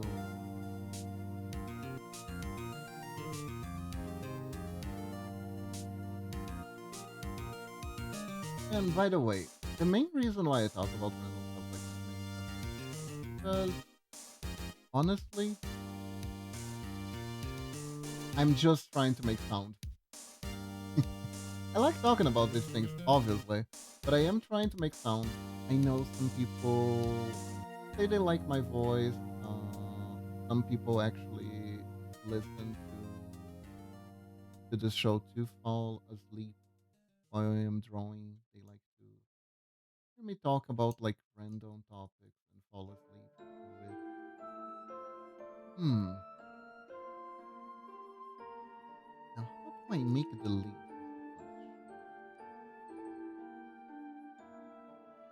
Is the question. First things first, could make the leaf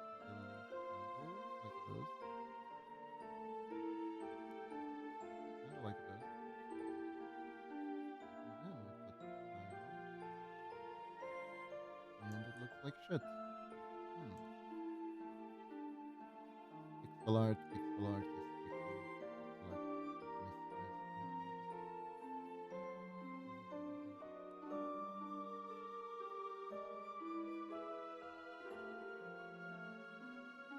Guys, just 1 second. Lila needs to go out again. I'll be right back. Okay? Just a sec.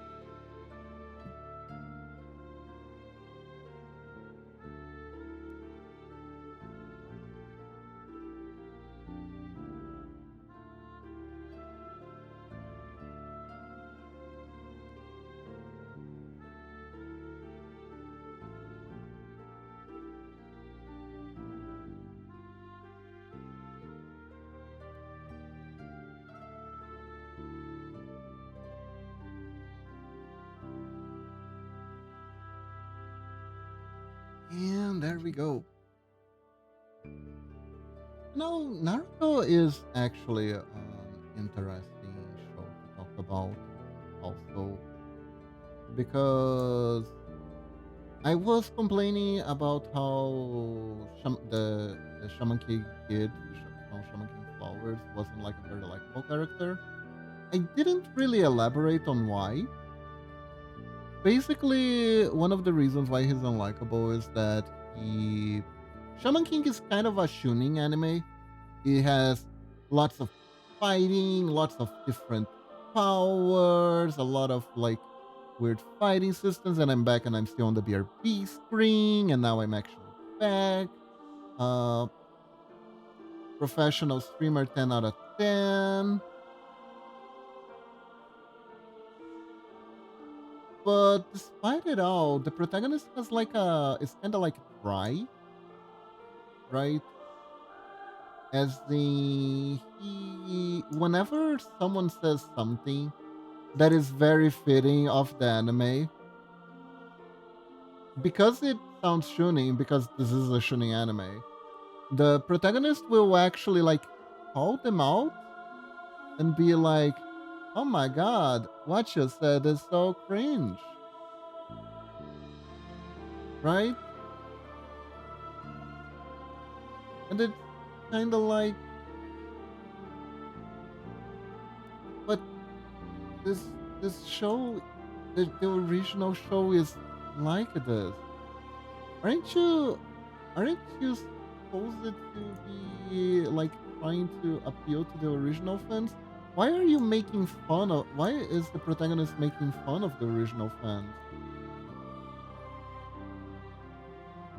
And later, the anime kind of calls him out on that, being like, "Haha, actually, you're the most shunning of them all. You're the cringiest one of all," or something like that. And then he gets all flustered and stuff like that, and it's like, we get that scene on, I don't know, like episode 7, but he starts doing this shit on episode 1. So it took so long for him to be called out for it, that I thought the writers were on his side in that regard, right? So it was very, very disorienting. And it's interesting. Why do I bring Naruto into talking about this? A lot of people did not like Naruto, the Naruto protagonist, when it first aired. Naruto himself, the character. The first time he was introduced, there were a lot of people who thought he was just being loud and obnoxious. A lot of people did not care much for Naruto's personality up until the, I think it was like when the first arc kicking in, when they actually joined the thing, then people started warming up to Naruto. But at first, people did. There were a lot of people who didn't really like him, and I wasn't among them. I actually like Naruto. I actually like Naruto from the start. I thought his character made sense, made a lot of sense, because he was bratty. He had the jealousy over Sasuke was over 10,000. And of course, he was like very attention hungry. He lashed it out a lot, and he did a lot of like he ended up doing like a lot of shitty things, stuff like that. But like, you could see glimmers of him being a good character. You could see glimmers of him being like a good person, like how he related to the little kid, how they bonded, how he showed that even though he stole the thing and he was being manipulated, all he really wanted was to be acknowledged by people, and he actually wanted to be useful to them. It's just that he kept hearing so much that he was no good, that he had trouble acting in any other different way. He was so used to being treated like a pariah that he didn't know how to relate to people. And the whole arc of Naruto is essentially him learning to relate to people and to be better as a person and stuff like that. So I guess to a lot of people, Naruto started as an unlikable character with a story arc to grow from.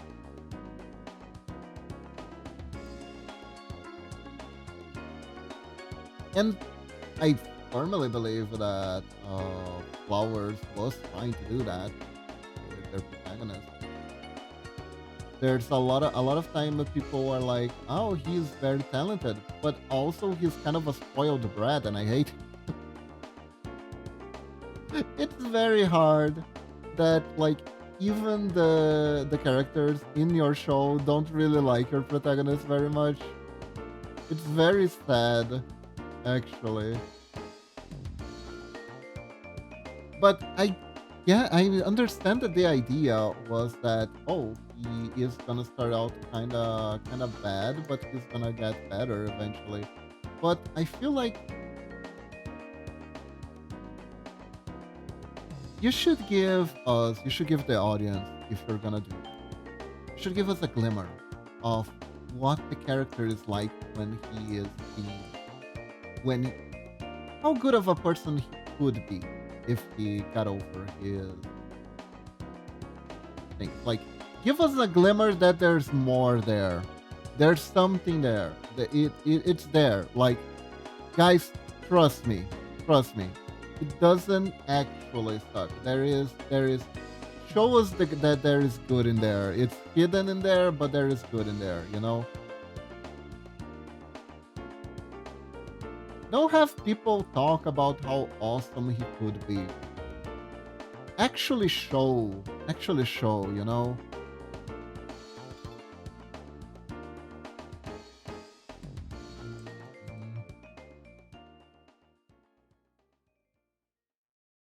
Because yes, there are protagonists that start out being likable, and there are protagonists that start out as being less likable.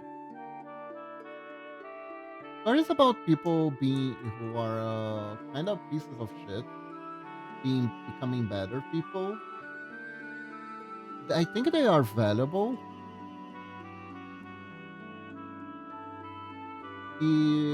because look, I don't know if this is true or not.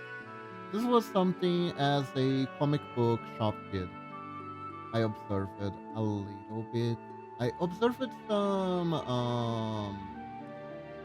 let's say, anecdotal examples, right, of what I like to call the Superman syndrome. I have a guy who loves comic books. He likes to read about superheroes being awesome, doing amazing things, right? The superheroes do all these amazing things, they help people, stuff like that. But then, when it could be like their turn to help, they don't help at all. They belittle people around them, and they act like shitheads. And then you're like, wait, but you really like this guy who is really cool and really awesome. Why are you not? Why don't you try to be a little bit more like this example of like a perfect human being, which usually which could gather this answer from my anecdotal experience. The answer was basically that he wasn't Superman. If he had superpowers, sure, he would act more like him. You know what I mean? So, and even like when you played Limbus Company, and there was the Kira character, I found that was right, like really interesting because I witnessed that before, and the game used Kira to pretty much talk a little bit about that, about the people like heroes superficially. Why do you like them? Oh, because they're awesome. They did this super cool move with a pile bunker, and it was awesome. But I don't actually care for like anything he actually says. I don't actually. I separate myself entirely, even though I admire him for just for kicking ass. I admire him statically only. That was kind of her philosophy up until the point she got like mercilessly betrayed by the person who taught her to think like that.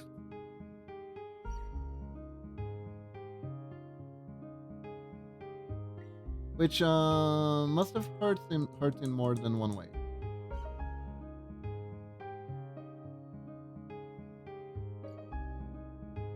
The math is strong. Stonks dropped it really hard that day for Limbs Company's players. A lot of them really liked the character, but then he ended up being kind of a piece of shit.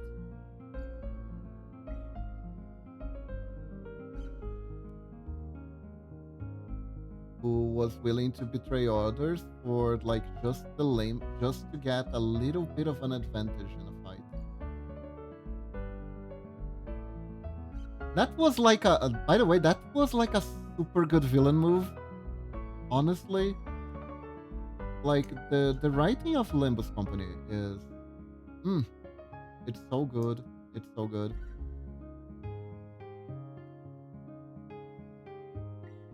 This is like very much a personal taste of mine. I like villains who I like self-righteous villains a lot that do shitty stuff and just say that if they feel like they need an excuse, it's gonna be so flimsy. But at the same time, it's like so unrepentantly flimsy because they don't really care.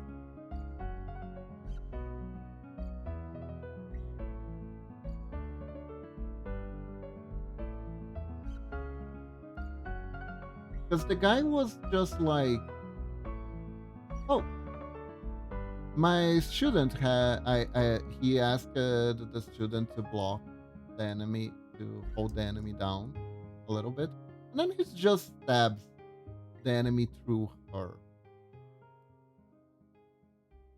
just because it would give him a little bit of an advantage, just a little bit of an advantage to win the fight. And that kind of like, let's say, let's be real, very villainous act is because a hero, because like you never write a hero character, you can't write a hero character doing that, and people being like, no, he was right, that was like the best thing he could have done. It's gonna be impossible, especially if it's like if you're doing that to a dear character that's very dear, or a character who like believes him a lot. Even if you wanted to try to sell that as an action that the hero needed to take, um, uh, you would like need to to give like so much, make the hero be so grieving that he has to do that, and the character would have to give consent first or something like that, like kind of like Goku and Piccolo. But even then, at that point, Piccolo was a villain character.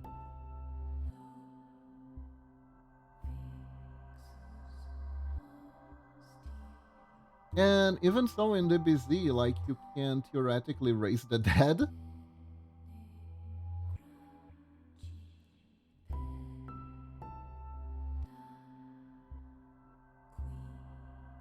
And but even so, it had to be like a very desperate situation for even to be remotely like, oh yeah, no, they had to do that.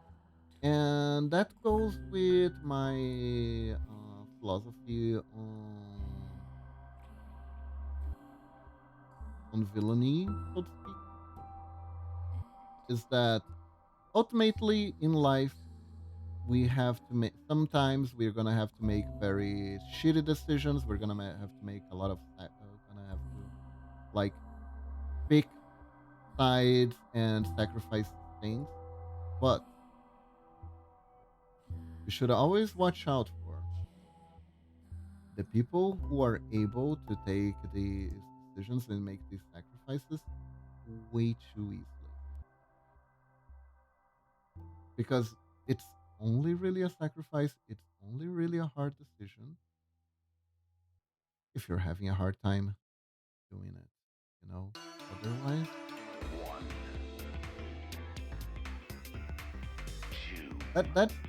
that's how you can pick apart the person who has like fallen, so to speak.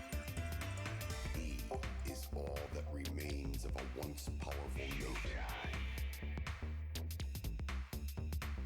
Right now, you're on the threshold of an amazing Where you're adventure. just like already too used to making sacrifices that you are like, yeah, no, this is hard. I'm just gonna sacrifice my teammate. It's the most effective way to do this. Weirdly enough, card game anime does Is all that this very remains of well. a They once always give powerful the antagonists that are like that Right a now, you're sacrifice on the creature deck threshold of an where amazing you just adventure. don't care. You're like, yeah, I'll kill my entire board for unlimited power, which is usually like a good signaler that you really shouldn't trust this guy He is if he all that treats remains everyone of like a a once sacrifice powerful nation. for his self gains, right? Right now, you're on the threshold Probably of an don't want amazing adventure. to associate too hard with a person like that. Probably shouldn't trust them, you know? They're probably not very trustworthy. And more importantly, you shouldn't think you're special. And it's gonna be different.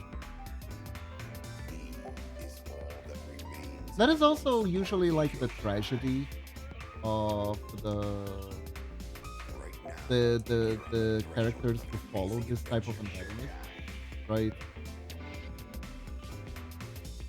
Sometimes you're gonna have the woman that's madly in love that's like a big trope. It's like, no, he never sacrificed me. I'm special to him. And then turns out, no, no, you weren't. The guy was a full-on sociopath, and you're still just pawn at the end of the day. He is all that remains of a once powerful nation. Right now, you're on And the you can threshold of use an the amazing sass adventure. villainy of that character to make other villains be more tragic,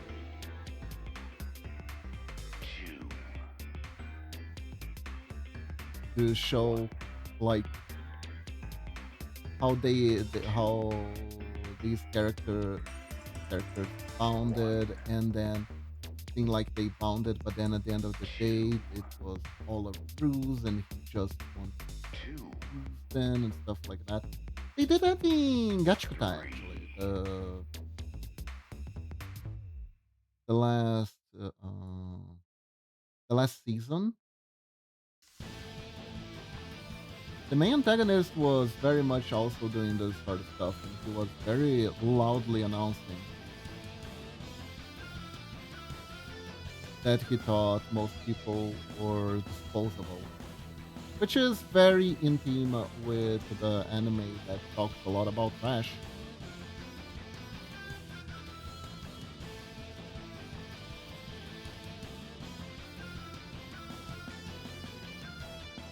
No, the anime doesn't talk trash. The anime talks about trash.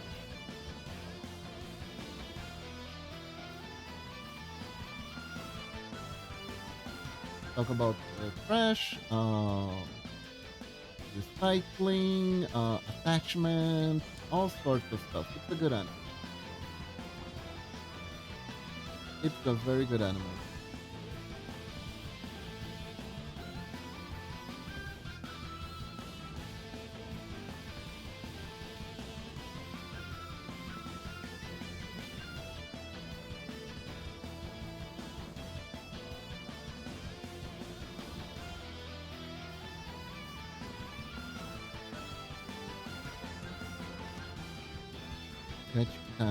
Very good anime.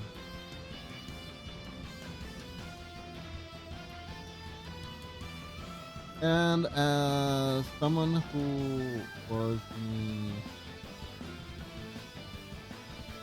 who got graduated in environmental management, actually seeing a superpower named the three R's is like very beautiful to me. It's beautiful.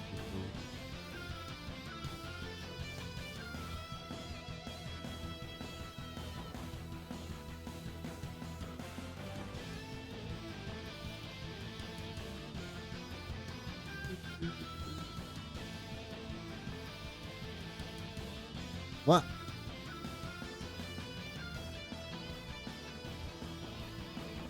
Okay. Now I'm gonna take a quick break.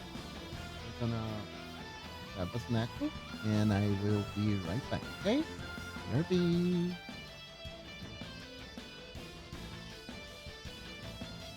Yeah.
And we're back. So let's talk Naruto a little bit. Let's talk Naruto. Naruto is an anime I enjoyed more or less up until Shippuden. Shippuden kind of dropped it off for me. You need to finish watching it. You know, in general terms, everything that's happened is being spoiled to me, which is kind of why I didn't watch it because most of the plot points get spoiled anyways. But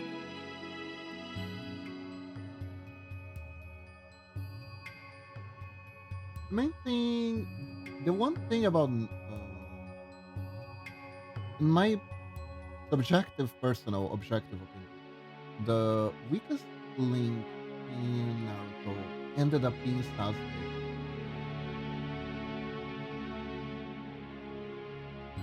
Like, can we talk about how, particularly in Shippuden, a lot of Sasuke's plot doesn't really make a lot of sense? Is it okay for me to say that? Because it's true. Like, Sasuke had. There's one thing that like really bothers me is the end of Naruto. Um, but there was a huge noise in my PC just now. No, I think it was Momoshi's PC. That's why. Okay, never mind. False alarm. I thought the internet had fallen. But no, the internet still. So at the end of Naruto and beginning end of Naruto, Sasuke leaves because Orochimaru promises him unfathomable power so that he will be able to fulfill his vengeance. But in exchange, Sasuke is gonna have to give up his body to Orochimaru or something like that. It that deal never made a lot of sense to me. That deal never made a lot of sense to me. Like, you're gonna give your body to Orochimaru. How are you gonna carry out your vengeance, Sasuke? That doesn't make a lot of sense. But then in Shippuden, it was more or less revealed that Sasuke planned to just learn whatever he could from Orochimaru and not give his body to him, but in fact betray him. And which is like the most predictable move possible. And I think Orochimaru kind of already expected that, regardless. But Orochimaru gets gotten because he is very arrogant. And I'll be very real here. That part feels a little bit, like, I don't know. I don't know. That part is like, feels like a little bit of a stretch, right? Uh, Especially with Orochimaru supposedly being very intelligent. He is very smart, guys. For real, for real. Uh, if if he was in fact going to take this kid in who is like, I'm gonna kill you, right? Because I don't want to give my body to you. And he should have expected that Sasuke would not really would try to preserve him or something. You should have like put more safeguards, right? I mean, he didn't really do like a very good job of defending himself. There's like there's like the scene where they're gonna start doing the ritual, and then Sasuke goes like no, and then he goes like, and I'm gonna fight you. And they fight, and Sasuke ends up winning in the end. I don't remember exactly how hard the fight was. It was fairly challenging, but mostly fair, which is weird. It's weird that it was a mostly fair fight. I'll be very real. If I was Orochimaru, I would have thought Sasuke what, right? I wouldn't like given him any real power level. I would just come up with some bullshit ninjutsu, right? That I specifically know how to counter, and I would only thought would only teach these things to him. You know, I would purposefully train him incorrectly as a joke. Except in this case, it would have been the correct thing to do, not a joke. Am I crazy? Am I crazy? Like, you didn't need him to be in peak shape and to know jutsu, right? You didn't need his jutsu. You are literally doing that just because you wanted his eye. His ay caramba. So when you're around him and when you're pretending to train him, you only train him to jutsus that can be nullified by this other third jutsu. And obviously, you never mention this other third jutsu that nullifies all the jutsus you taught him. And you catch him by surprise. You could even pretend that these jutsus can be effective against you just to like egg him on, right? That his little plan is gonna succeed, and then the last second you reveal that you could counter those things all this time. And of course, there might have been like there are some extra difficulties to this plan, obviously. Like Sasuke has the Sharingan, so to learn things just by observing you using them. But that's why you wouldn't use the actual useful jutsus around him.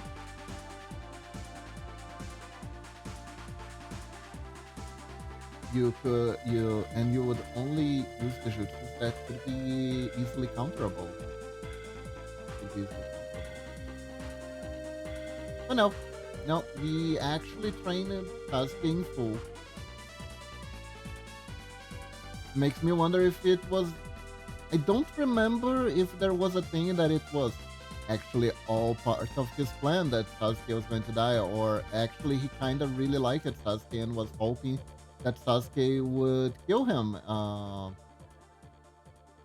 when the time came. Maybe he was in doubt and he was like, maybe Sasuke is strong enough to beat me. Um, then he earned his freedom. It's fine. I don't really care anymore. Right?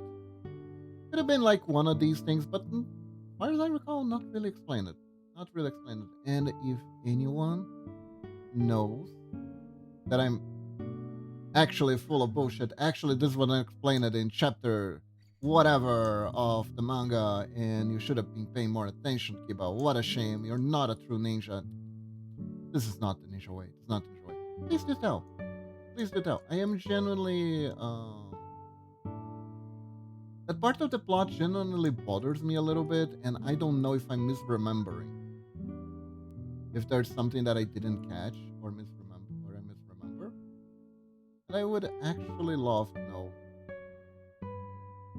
if it just was this way or if I'm full of shit. Because I remember the that for Sasuke specifically, for his plot work, the anime and the manga would sometimes have to kind of bend time and space reality for certain things to work on Sasuke's end. Like I still remember Deidara, the art guy, arts and explosion guy. He was very powerful. A lot of people loved him a lot as a character. He ends up getting defeated by Sasuke, and people didn't really accept that very well, as far as I remember. And because Sasuke kind of doesn't win, it's weird. Sasuke kind of doesn't win against him. Clearly, Deidara dies at the end of their fight, but doesn't really win. So, how does this happen, dear listener who may never watch it, Naruto and don't even know what I'm talking about? Deidara was a artsy kind of ninja who liked to explode things, and he was kind of Jim-esque in the sense that, like, or Jinx, I guess, and because explosions were his art, his reason of living. He wanted to make the most amazing explosion and wow everybody with how much explosives he's packing. So he's this explosion based ninja and he is very arrogant. He really wants to show off people how powerful and beautiful his explosions are. And he is fighting against Sasuke. He is beating the crap of Sasuke. But Sasuke does emo face and is like, your explosions don't impress me. And because he doesn't even say that, it's just like what the look in his eyes is telling Deidara. Deidara just freaks the fuck out because he's like, you're not impressed by my explosion. You're not impressed by my explosion. I'm gonna give you an explosion you're gonna be impressed by. And literally self-destruct. Deidara used self-destruct. Deidara is a Voltorb in Pokemon. Deidara used self-destruct. And he makes a huge explosion. But Sasuke survives the explosion. And that's how Sasuke beat Deidara. He shot Deidara a very dirty look. Deidara was not. Deidara did not take it well. Deidara had a little meltdown. Deidara is dead now. Way to go. Did did Sasuke do the dirty look on purpose? Did Sasuke use his Sharingan powers, his super powerful eye, that if controlled correctly could even have mind controlling effect to make Deidara feel like an extreme version of artist inadequacy to cause him to self-destruct? Nope, not really. There is like no indication of that happening. That that just sounds like an excuse I'm making for the story. Really, it could have been a good excuse actually. Now that I think about it, they could have gone with that. Like Deidara is gets flustered because of the because Sasuke doesn't seem like has that face that he's going to win anyways and is underestimating Deidara that like affects him mentally, and at that exact moment it was all part of Sasuke's plan. Sasuke throws like a hypnotic suggestion that causes Deidara to self-destruct. Could have been a thing. It's not a thing. Could have been a thing. It's not.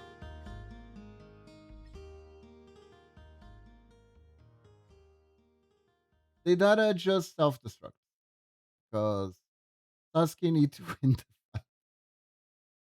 Hey kitty kitty, welcome to the stream. How are you doing today? Hello, hello. Hope you're doing good.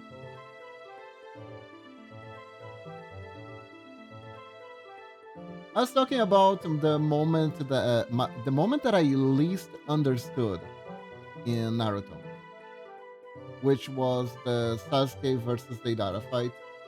I never understood the outcome of that one.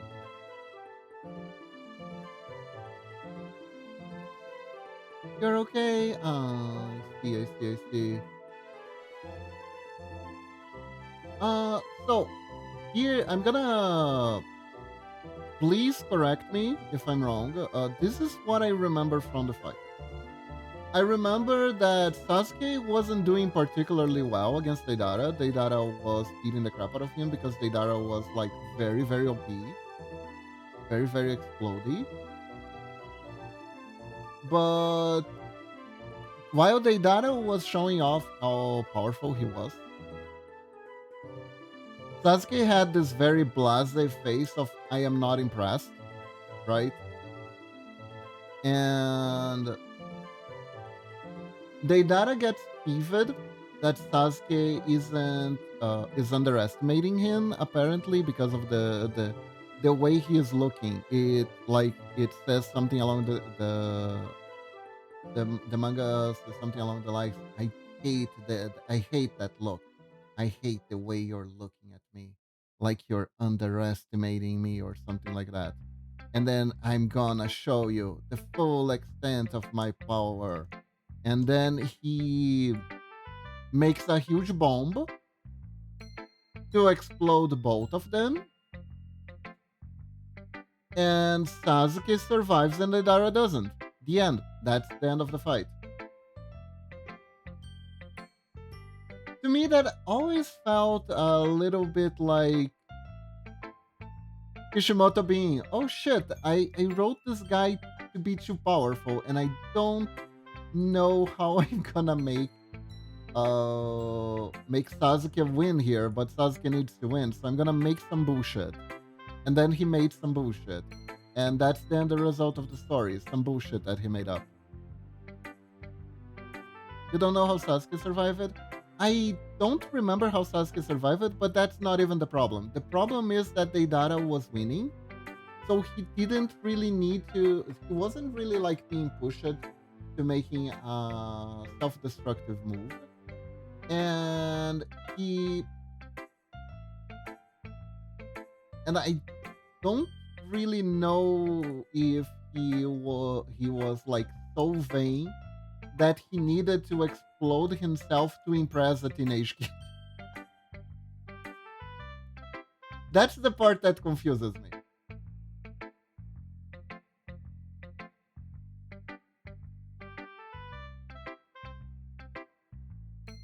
The thing is, that's kind of the funny thing about all this. Surviving is I'm 100% okay with Sasuke surviving the explosion because, for number one, this is a shonen. If it makes a lot of smoke, it means it didn't actually hit. That's rule number one. That's like the number one rule of shonen. If the powerful attack made has raised significant smoke, that means the protagonist survived, right?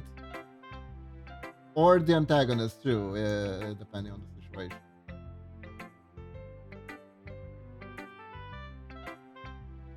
That is rule number one of shonen. So I'm not even arguing something like that. I am arguing that the self-destructive suicide attack was came out of left field. He just decided I am going to end everything. I can't even impress one emo kid. I am going to off myself. That's how that felt. That's how that felt.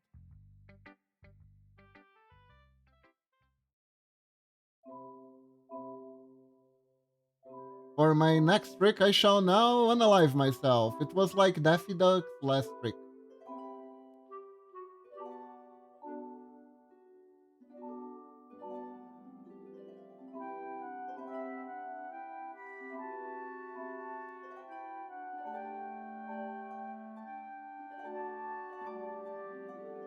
Here we go. We have Yugi hair.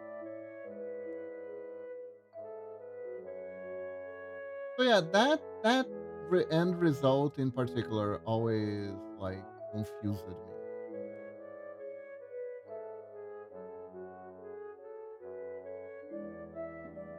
Because like it does change Deidara's character a lot from my understanding of how much of a threat he was.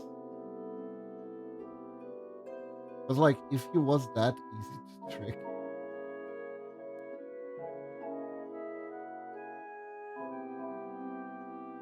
Poor God, I got literally captured for no reason.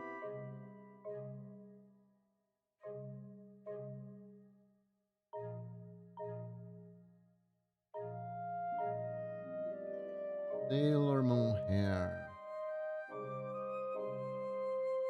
Another long one. Another long one. Kitty Kitty, I wanna know. Have you ever seen Shaman King in your life? I wanna know how many people actually seen Shaman King in my audience.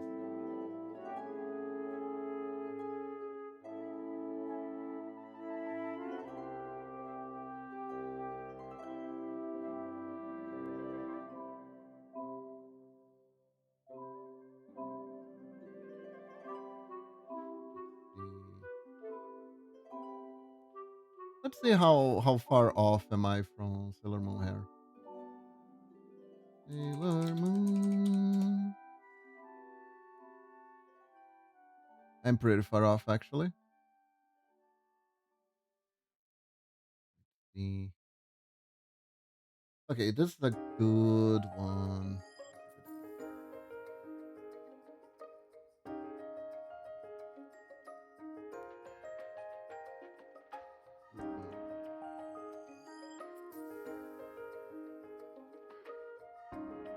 I wish Raku was still around. I do. Sailor Moon hair, Uzagi Tsukino hair. Ah, so it's her without the transformation. Okay.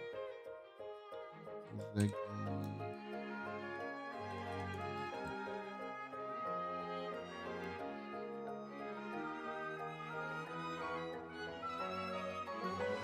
I mean,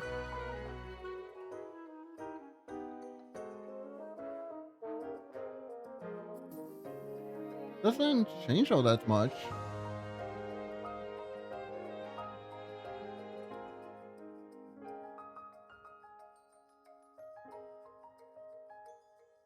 That I don't know. Sasuke was countering the one attack he that should been able to counter, so in the case Sasuke was winning. To make sure that Dado would win, he had used the ultimate attack that would kill Sasuke. Sasuke did take damage from it, but survived by summoning a snake, getting to the mount of the snake, and reverse summoning into something along those lines. But Sasuke took damage from that explosion. I have kind of never finished it. So you actually saw it but dropped it? That's fair. That's fair. You know what? That is actually fine because the anime never finished itself. So I mean, it did finish itself, but it wasn't a canon ending. You know, it's one of those animes that doesn't have a canon ending.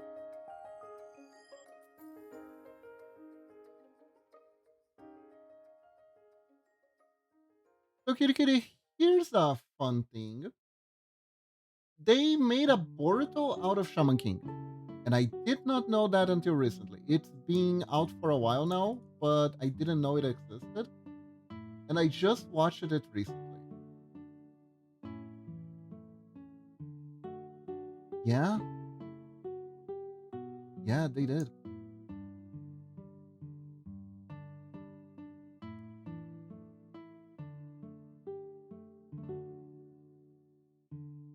And it has one season, 13 episodes, and pretty much stops in a complete cliffhanger, almost to the point that it feels like it was supposed to have more episodes and it was just pulled off the air.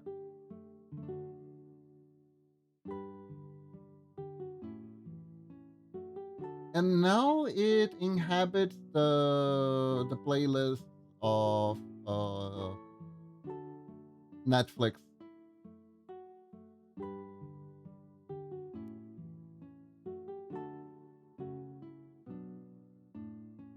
You wanna know how bad it is?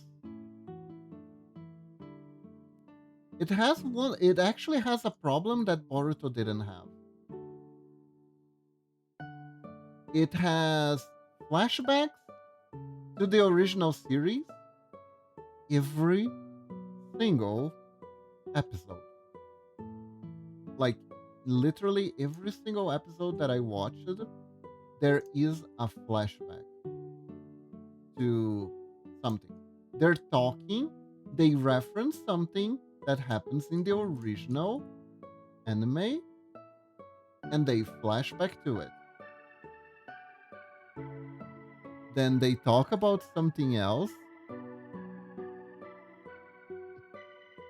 But how is that its own series?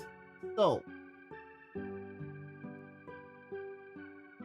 they released a Shaman King remake around the 2020 something, right?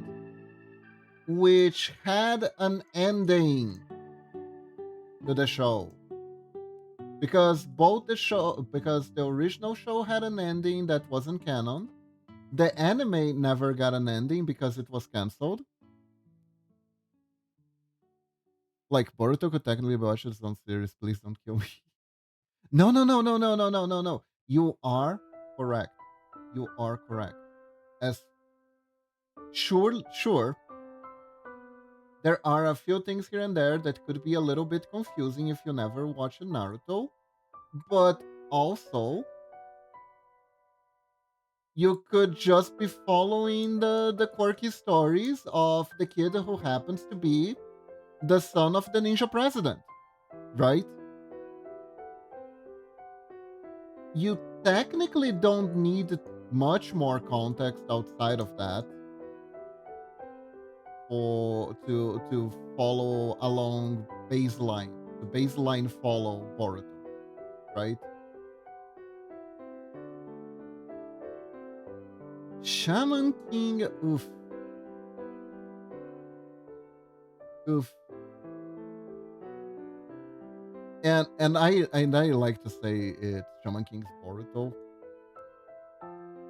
because they even do the thing where the protagonist that is the son of the main character is obsessed for some reason with overcoming the protagonist. In this case, though, the reason why he's so obsessed with being stronger than his dad, he wants to beat his dad, is because he grew up listening to stories of how awesome the protagonist was. So essentially, he watched the anime. He wants to beat the protagonist because he watched the anime and was like, that was my father as the main character of that anime, and I am his son. I feel like I am entitled to be more powerful than he is.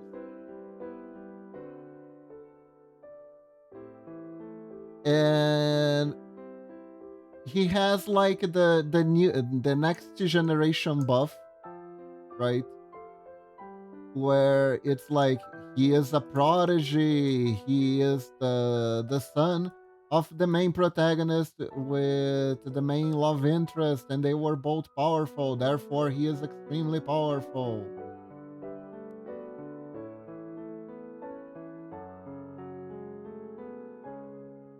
And he can do stuff that the protagonist could way up ahead in the series. I mean, they do reference Kaguya in Boruto, but still could be considered something that happened in the prequel of Boruto. Ah, yes, the prequel of Boruto. Naruto Shippuden, aka the prequel of Boruto. Naruto, aka Boruto's dad. Uh, God damn it, Boruto's dad. God damn it. You should have been home more.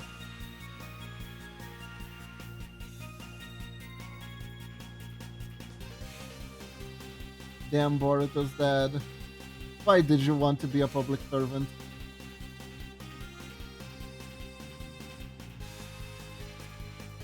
Uh,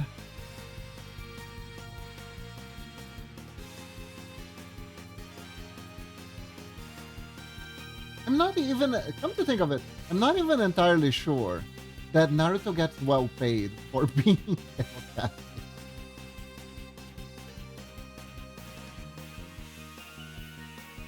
I have seen people, the little fledglings, they're so cute. They are so cute. Honestly, I can relate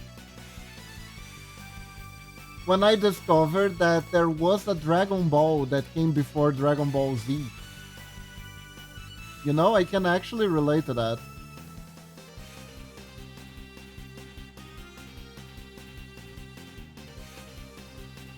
When you're like, wait, there was something before Z? Really? Wow, I gotta watch that.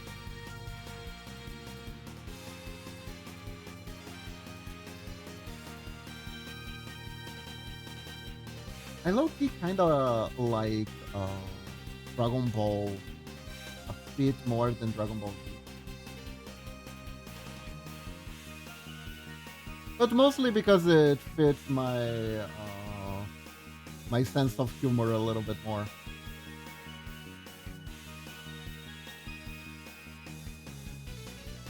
Okay, sure, but there isn't really a reference from DBZ to DB. Red Ribbon Army. The Red Ribbon Army was actually from the original Dragon Ball, you know? Red Ribbon Army, the fact that they make androids, this is from the original Dragon Ball.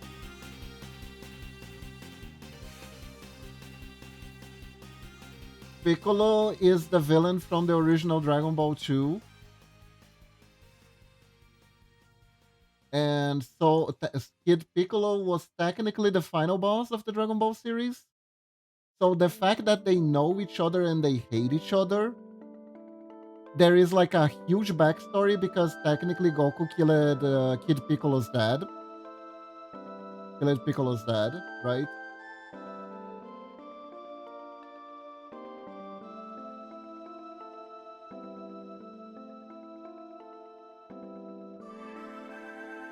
So Chi-Chi is actually from Dragon Ball 2.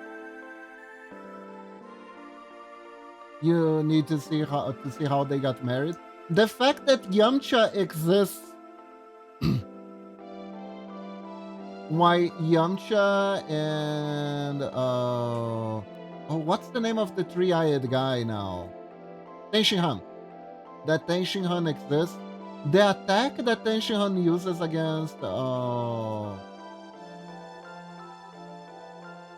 yeah, Tien.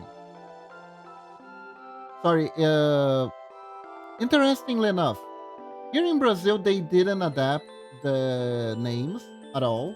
So I actually only know the cast by their Japanese names. So I don't know who Krillin is. I know who Kuririn is.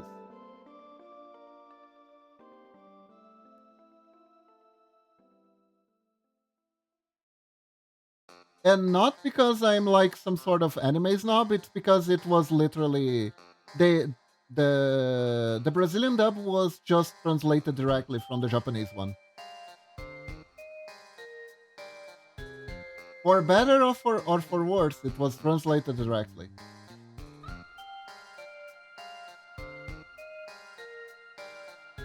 Zero censorship too. For better or for worse, zero censorship too.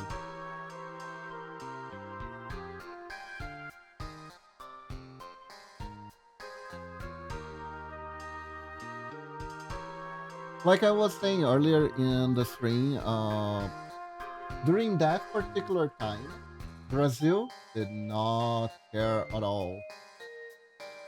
It's like, eh, it's cartoons. Doesn't matter if they're from Japan. It's for kids. And just aired the wildest shit ever. Like, no problem.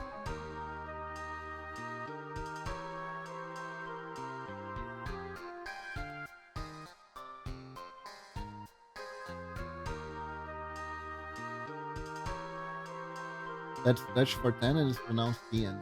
Ah, Tien. I see, I see.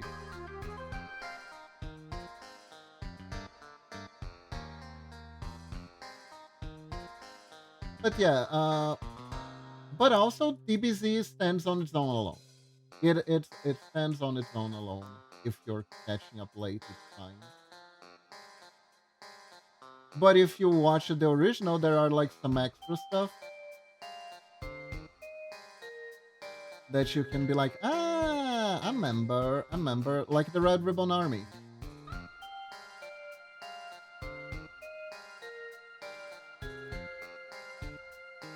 The Red Ribbon Army, there is that little blue gremlin guy who keeps showing up to be annoying. Pilaf,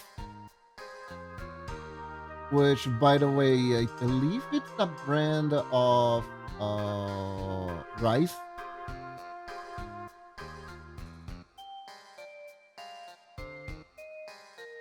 If I'm not mistaken, Pilaf is a brand of rice in Japan. No, not even Japan. It's a type of rice, period. It's I think it's like a type of dish that you prepare with rice. If I'm not mistaken. So yeah, you can follow along fine, but for some forsaken reason, they didn't want the story to stand on its own. Hello, Evelyn Middrawings. Welcome to the stream. Hope you're doing good. Evelyn Middrawings join the Ninjalings. Thank you for joining. Don't forget you can customize your complimentary Ninjaling on the console down below. Hope you have a good day. Hope you enjoy the stream.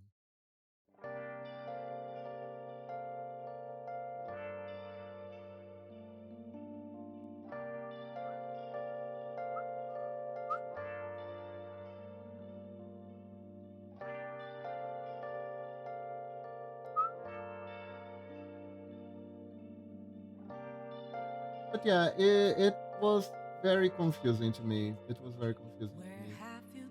Like, there are flashbacks to everything. They explain everything like 3 times too.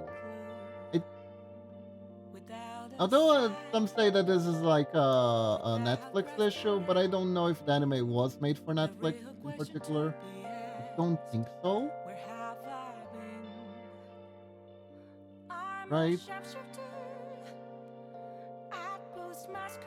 But it felt like very weird. Like, it's like they're on purpose nullifying the reward that you have for watching the show, watching the original show, like of being like, oh, I recognize this, I recognize that, right?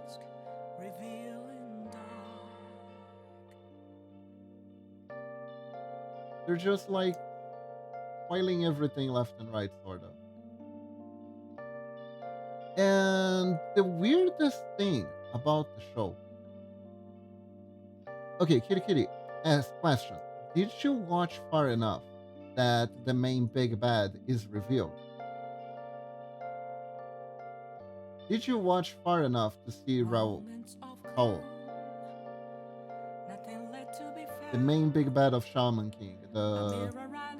The kid who ought farmed a poncho more than everyone ever could. Yeah, in Shaman King. Have you ever gotten far enough?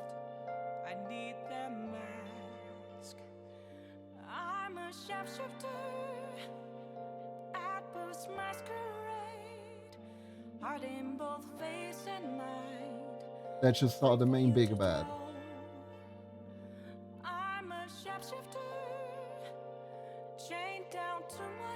I think from that reaction, I can safely assume that no.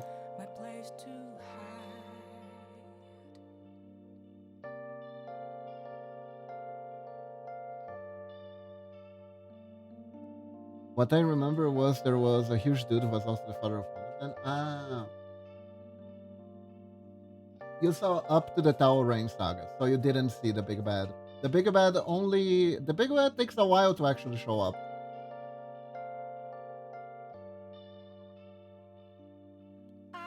The big bad of Shaman King, I am actually gonna pull him up real quick.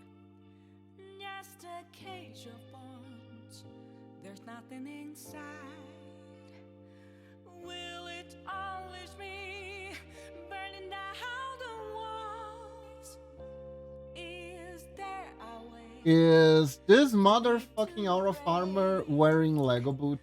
I'm a sharpshooter. Yes, Lego boots. Apples masquerade. Hiding both face and Oh, mind. All free for you to draw. I'm a he sharpshooter. is Have no face to show. your twin brother. Please don't take off my mask. My disguise. He's an evil twin. Mm-hmm. Indeed. I need to make panties. And specifically Raku's panties. Did Raku give me a new panty raffle?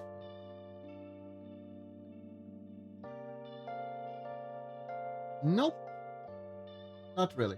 I gonna make a basis for it and we'll move on.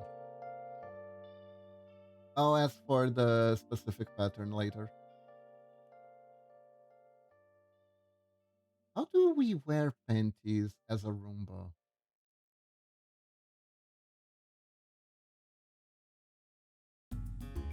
I did not expect that to be the greatest question I was gonna ask today, but here we are. We could do common panty.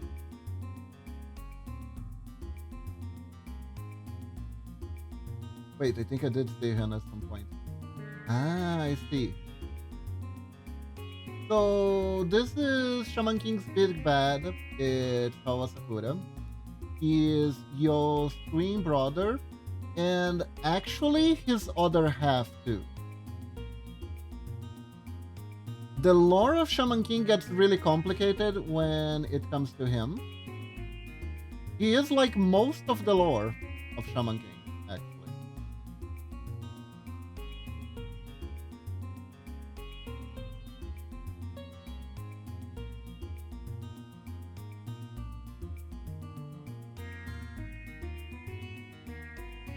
I could do something like this.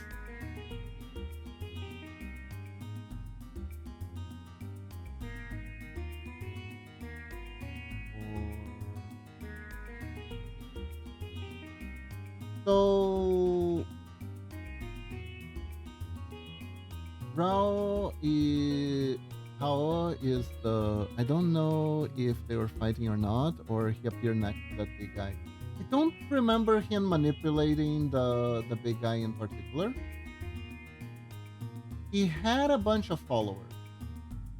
Yeah, no, the best way. This is actually the best way. It's hard for a Roomba to wear panties. It's hard for a Roomba to wear panties.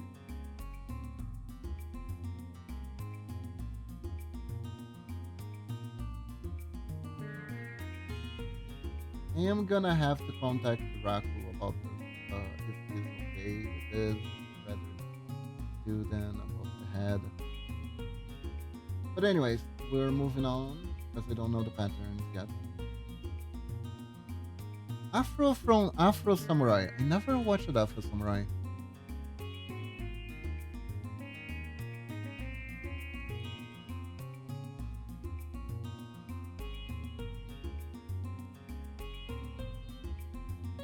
Oh, that is very stylish.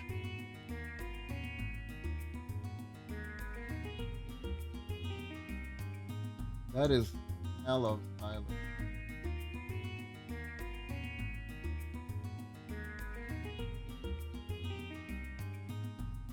Alrighty.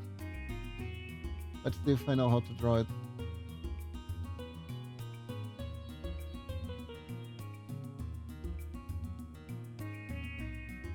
I think this color is good.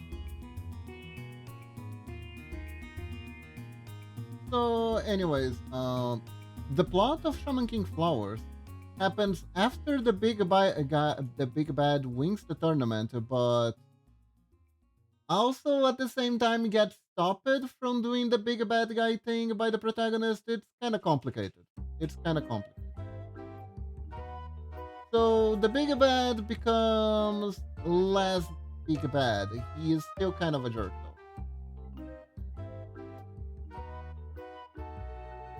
And The plot is that even though he won the tournament and became the Shaman King, he can't get his wish fulfilled because he needs to win a because his wish, the other gods, the other shaman kings, previous shaman kings, did not agree with his wish. So in order to have his wish granted, there is going to be a tournament where representatives from all the shaman kings need to fight in order to vote if Raul will actually get his wish or not. That is the plot. And the name of the tournament is Flower of the Maize, and it's maize as in corn, which is why there is a huge cob of corn in the intro of the anime. And if everything sounds weird and it's not making a lot of sense, that sounds about right. I yeah, I get that. I get that.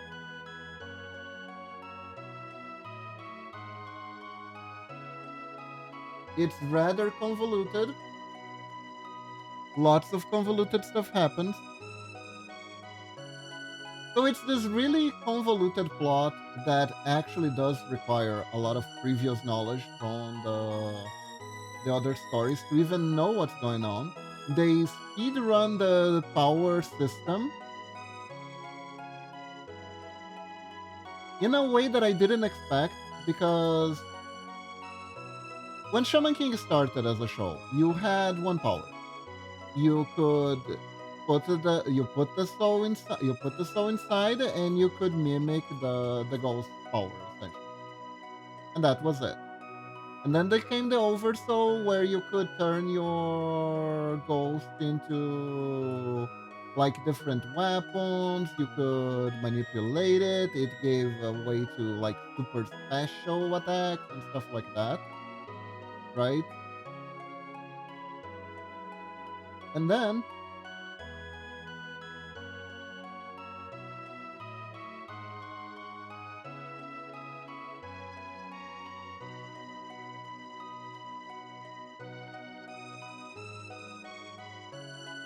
when you start the anime,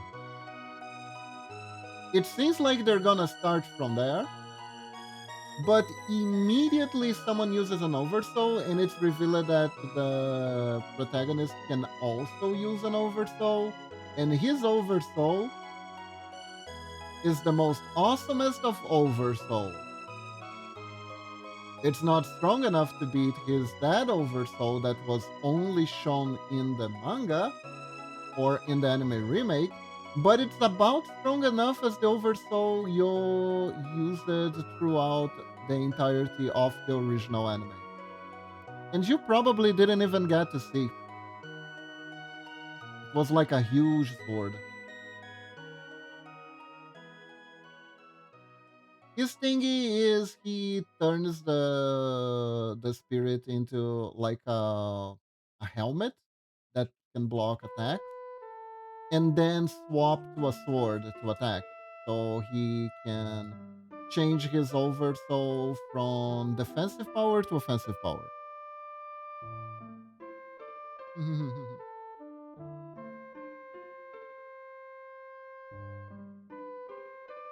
All right, thank you for the lurk. I appreciate it.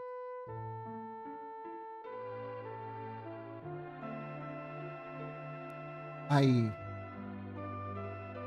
I am trying to make sense. I am not having success trying to make sense of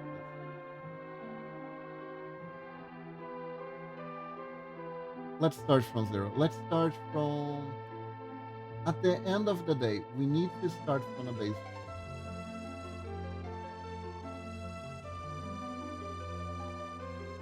The base shape here is like an oval circle, right?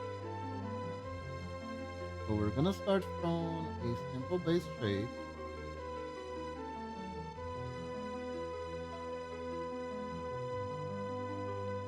Move an oval circle. Yeah, just the afro for now. So technically I don't need to do the beard or anything.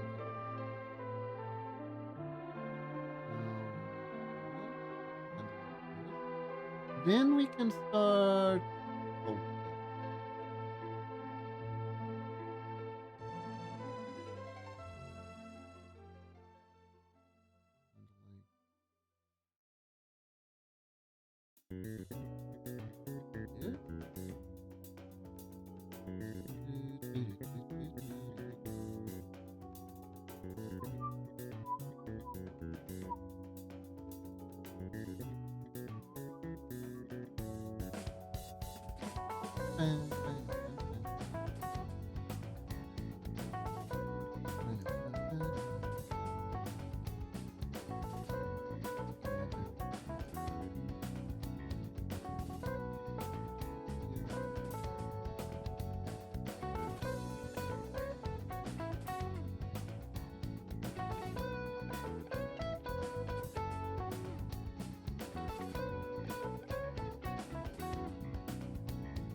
Then there is this little part here that's like a ghost flame. That's what they were going for. They were going for like a Hinokama kind of thing.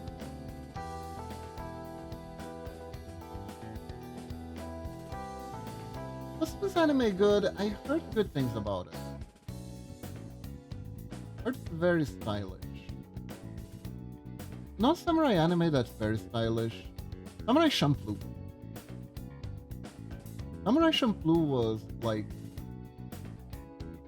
super ultra rule of cool type of anime that did not give two fucks about anything. I think it was done by the creator, and I am correct if I'm wrong here, but I think it was done by the creator of Cowboy Bebop.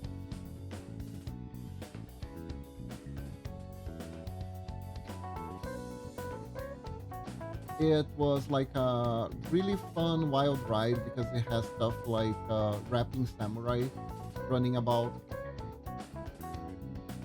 Has like a streetwear vibe in ancient Japan.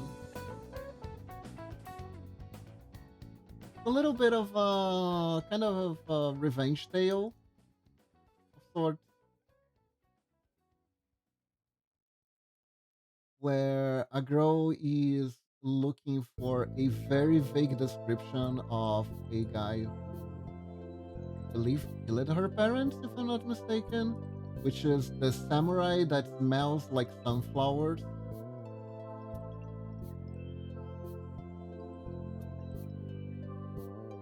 Very specific description.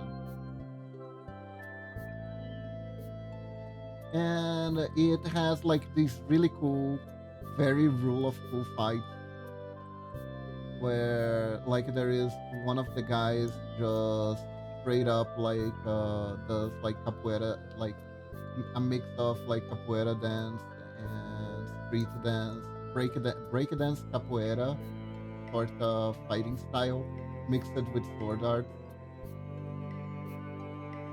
It's super awesome. It's super awesome is what I'm saying. The plot doesn't really matter that much. It is like we are journeying through this world and seeing stuff, and maybe there will be a plot development here and there.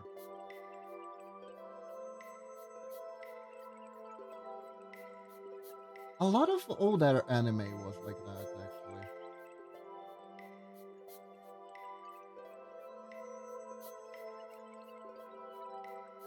Most of like older anime was very much just characters faffing about, and sometimes the plot would happen. Now that I stopped to think about it. And those times the plot happened, it was pretty glorious too. But at the same time,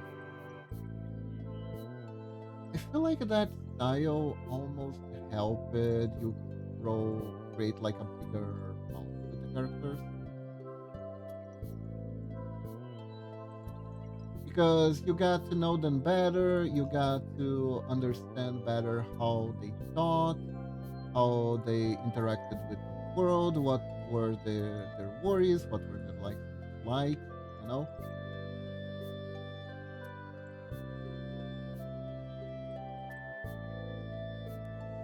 And it's not like stuff don't happen. I was watching the OG.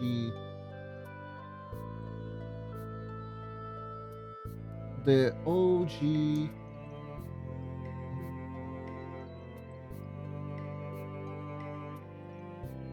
and this is like super black.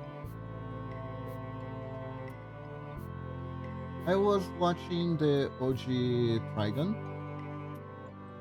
OG Trigon was very much like that, where you don't even know if there is a plot to the story. Like there's not a plot there at the beginning, there is a premise. Premise of OG Trigon being that there is a guy called Vash. He is nicknamed Vash the Stampede because wherever he goes, troubles follows him. And because he is so troublesome, there is a huge ass reward for his capture.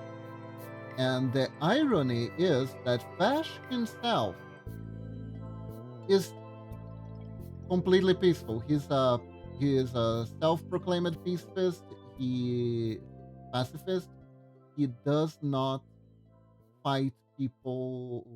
He does not kill anyone. He actually respects life. Believes that the world is a world of love and peace. He is an idealist. He is a very, very, very, very sweet boy in general.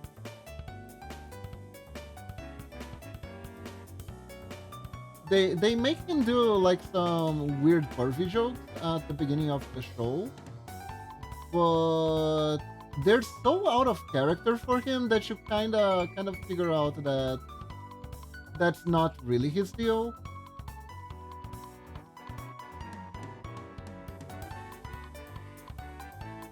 They're just trying to show him off as goofy. They show him off as very goofy, and then it turns out that him being goofy was mostly next, but he being pacifist is not. He is resolute to surviving without taking a single life, and he is actually an all-around pretty cool character. He's actually an all-around really cool character. He has an epic tragic backstory. He is an alien of sorts also.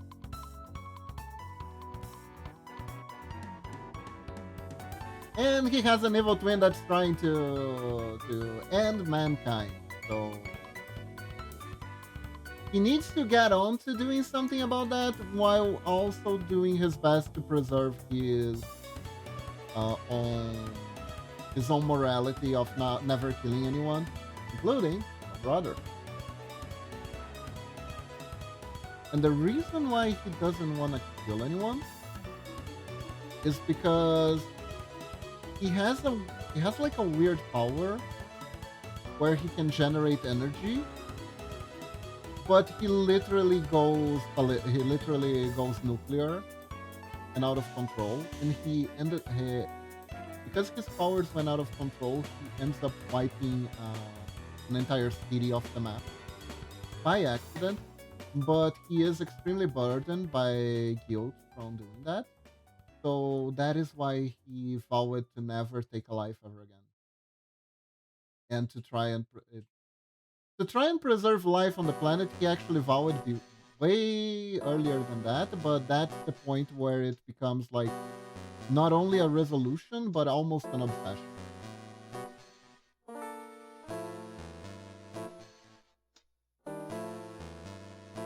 The remake is still the same story.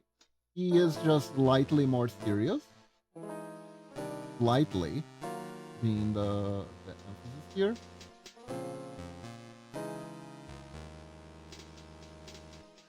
But still, he's still full of shenanigans. He's just a little bit more emo. But honestly, with that backstory, can you blame him? Can you blame the author for being like, maybe we can tone down on the goofery, actually? Might make sense if he's a little bit more melancholic, but still a clumsy plot that we all know and love. And I like both versions. I haven't watched the new version to full yet. I'm gonna stop to watch it at some point. But right now, it's a little bit hard because Momochi discovered an anime that I watched a long time ago called Hell's Paradise. And Hell's Paradise is kind of a banger. Not gonna lie, it's kind of a banger. Kind of a banger of an anime. And of course it is. It has a ninja protagonist. Of course it's gonna be awesome. Yo.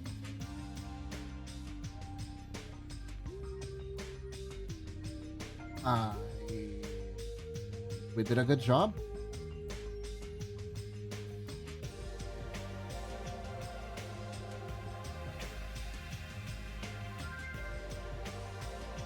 I think we did a good job with this one. Let's move on. Ooh, tattoo haircut. The tattoo is cute.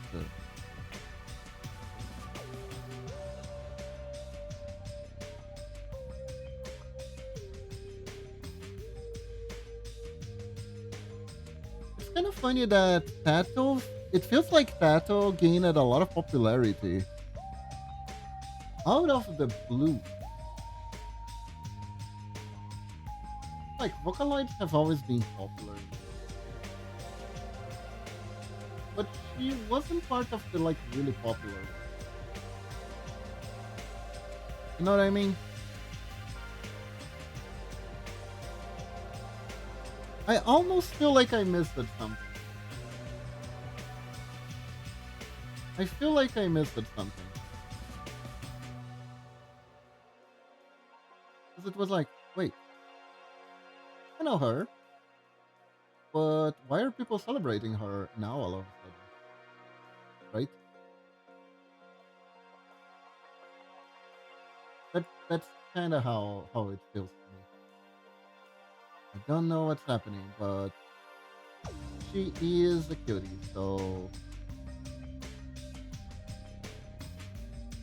celebrate the cutie Vocaloids away. One of the original members of the Baka Trio.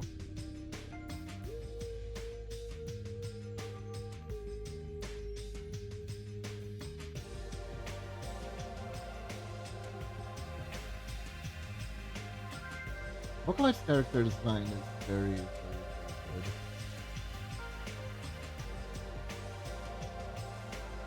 You can tell it's good with how popular they remained over all these years.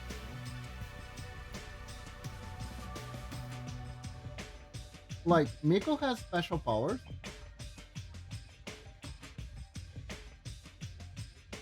Because people keep reinventing her for every song they make for her. But even like these older ones like Tato. Tato doesn't have like several different forms or anything like that.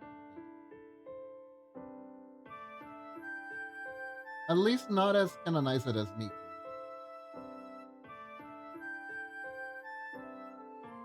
But the fact that people can still go and be like, yeah, actually these cross and cone looking hair, pretty amazing. Love that character. I know they're not cross cone. I don't know what the name of it is. It's like a pastry, and there's this Japanese pastry that the cone is exactly this, and here is filled with like chocolate, filled with chocolate or custard inside. It tastes pretty nice. It tastes pretty nice. I remember having one once. I remember one of the most shocking Japanese treats I ever had was the melon pan. It I didn't know what I was expecting when I bit it, but it wasn't that. Oh chat, by the way, Yu-Gi-Oh has done it. They have released the most anticipated card of all time. Finally, the egg sandwich card is now in our reach. They have released the egg sandwich card. You know, from the egg sandwich episode in Yu-Gi-Oh! GX, right? You know, because Jaden wanted to get the sandwich with egg in it because uh the card game school was so was so dystopic that the sandwiches were served in booster packs and you couldn't pick your flavor. So I am sorry, little Timmy. I'm sorry that you are allergic to peanuts, but you pulled the peanut sandwich, so I guess you starved today. You pulled the peanut butter sandwich. I guess you starved today. I'm sorry, little Timmy. I'm sorry. Maybe you can trade with your friends. It's it's called a tradable sandwich meal for a reason.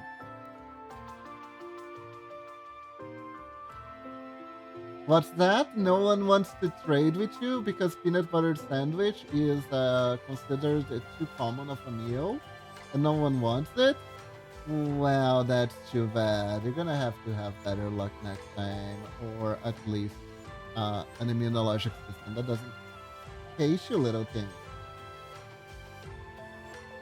Yeah, so anyways, that's a card now. The egg sandwich is a card. And now you're probably asking yourself, is the egg sandwich a good card? It draws cards. It draws cards. It's actually very thematic with that episode because the whole thing with getting the egg sandwich was that the egg sandwich was the rarest of all sandwiches, and whoever was able to draw the egg sandwich would have extremely good luck in their duels. So the way the sandwich works is you draw a card. When you play it, it's a spell. You draw a card, you reveal it. Then, if you revealed a monster, you can only activate if you have monsters in your grave. You draw a card, and if it's a monster, you reveal it. If the revealed monster is of a different attribute than the monsters that are currently in your graveyard, you draw another card. Otherwise, you discard it. So basically, it's card draw with the element of luck in it.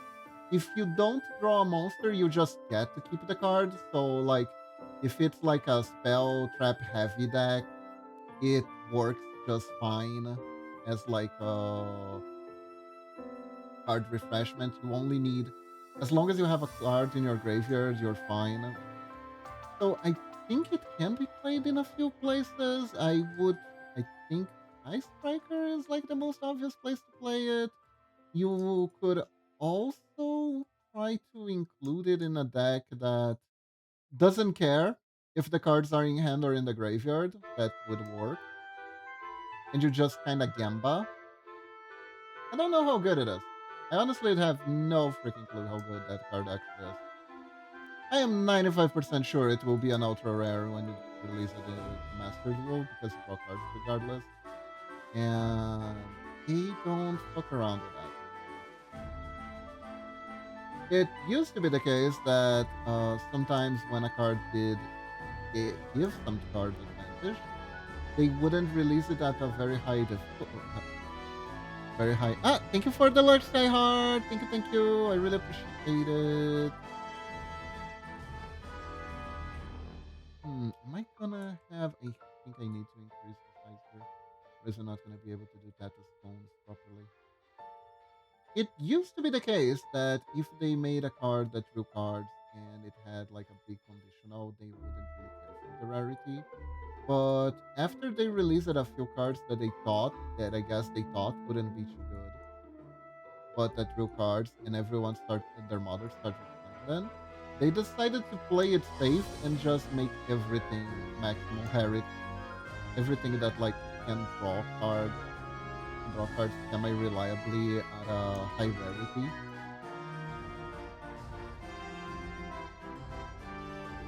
Just in case it gets played.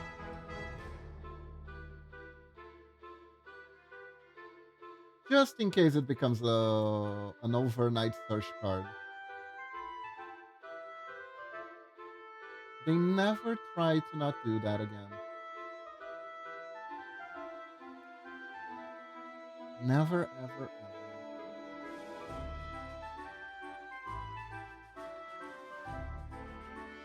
I saw that Magic the Gathering is gonna release a Teenage Mutant Ninja Mutant Turtles set.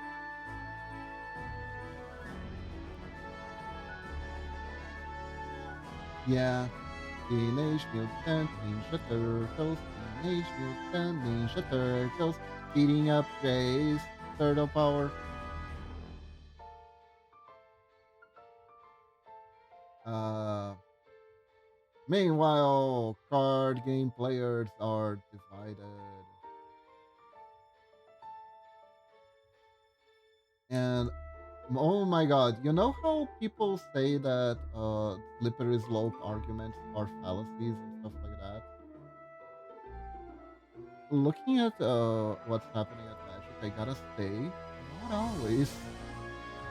Not always.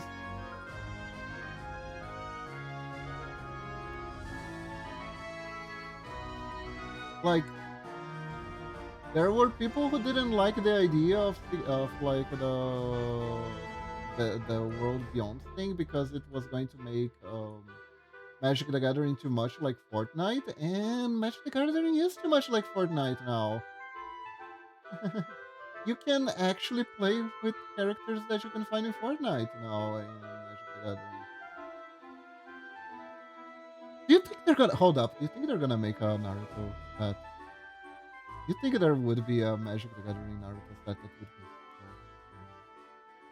so oh god, they would hate the Magic players would hate it so much. Oh no. Oh no. It would be so funny. It would be so funny. I do understand the pain some Magic the Gathering players facing right now. Who is facing pain from Turtle? Basically, the people who actually gave a shit about the lore of the game are the ones suffering the most right now. Because oh, my voice is lost sometimes. Hold up. Blah blah blah blah. Is it okay? Is it okay?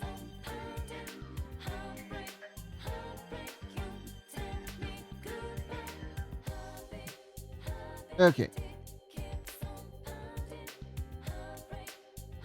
Good to know. Thank you, Momich. Thank you.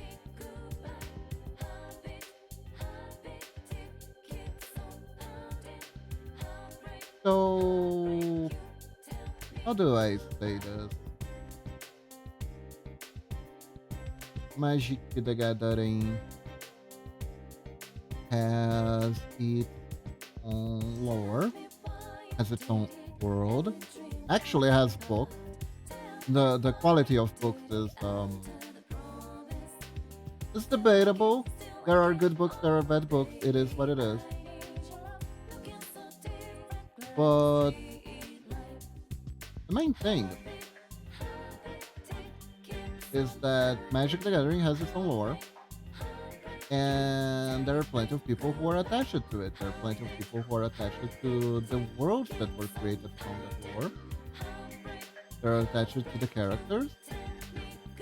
And these sets don't use any of that. These sets borrow. And they apparently they aren't doing that amazing. They're doing a mixed job. I'm not gonna say they're doing a bad job because that's not necessarily true. But from the content creators that I follow that play Magic the Gathering,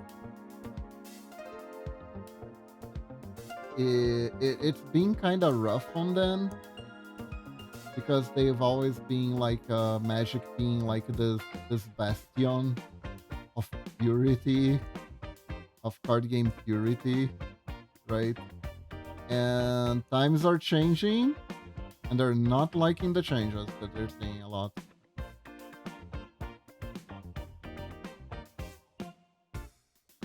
Interestingly enough, there are people who look at what Magic is doing and they're like, I kind of wish they did that with my card game. Some Yu-Gi-Oh players being apparently would like this sort of stuff. Yu-Gi-Oh, however, does not seem to be heading in that direction. In fact, they're going the opposite direction. They're investing more and more into making the cards more recognizable and the brand stronger, rather than trying to rely on the IP of others.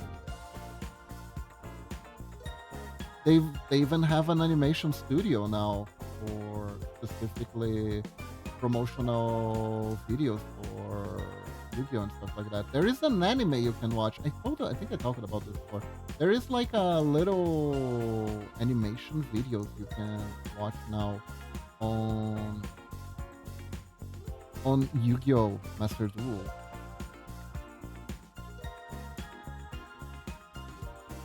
You can go and see some cute lesbians being cute.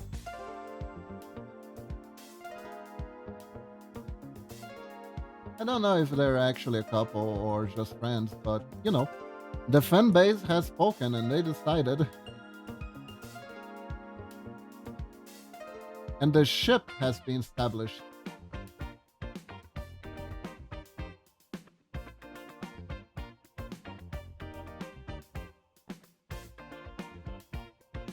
The censorship also has been established, but that's neither here nor there because the player base doesn't care.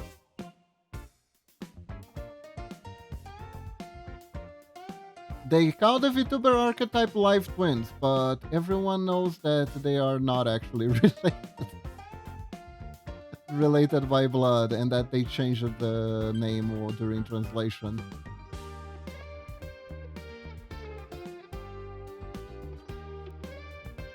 For seemingly no good reason.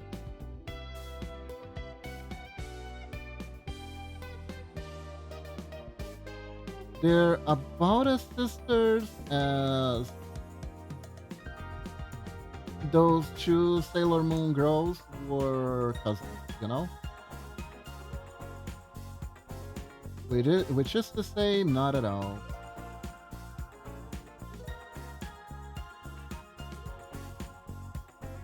Not at all.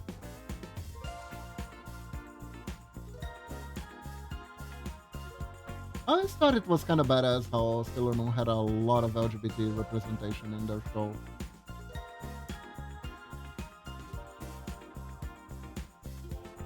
And they were just there existing as people.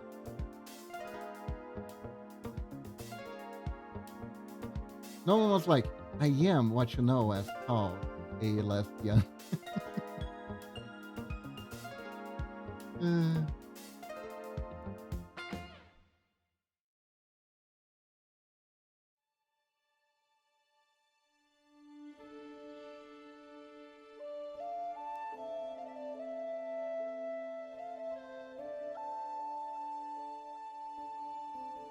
I don't remember much details about it though.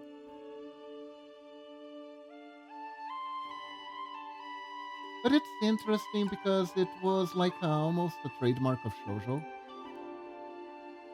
Shoujo in general always had a higher LGBT representation in general.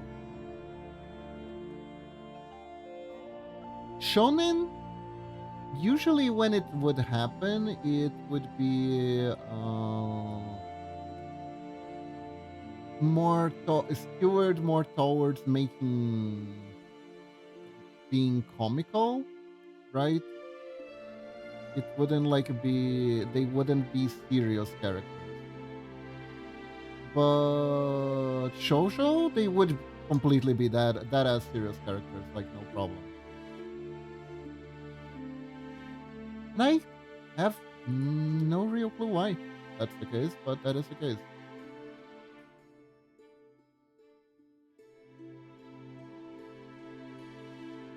I don't know why shoujo could technically be considered more progressive than shonen.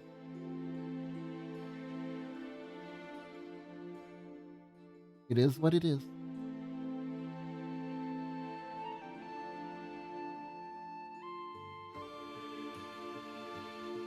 There we go.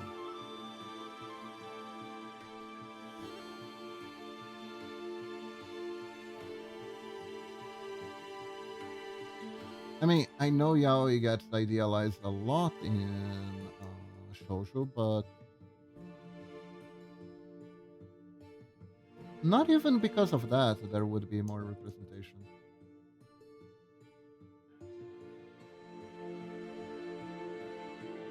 There we go.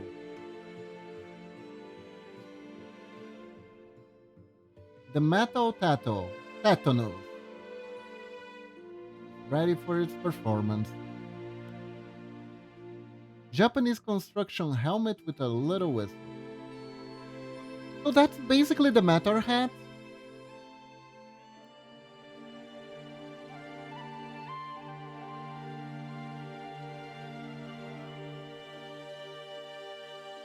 Yeah, it's the hard hat.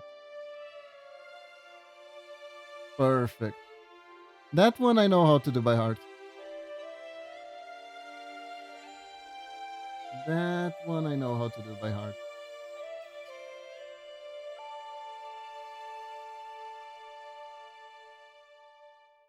Let's go.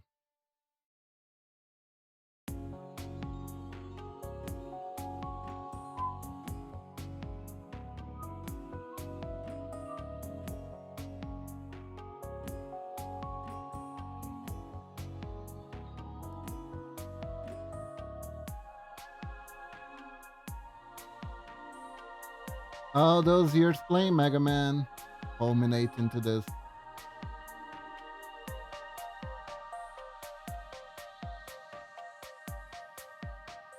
The moment of truth.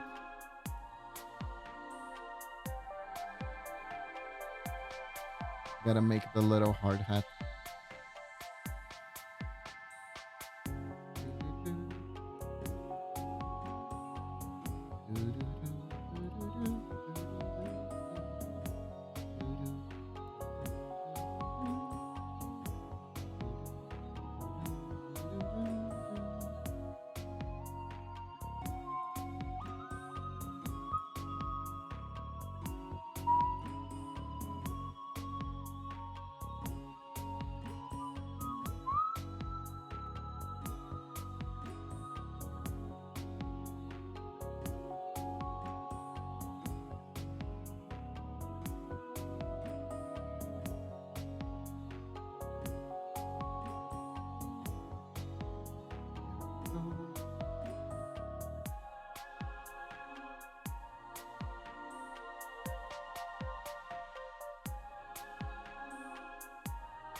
Here we go.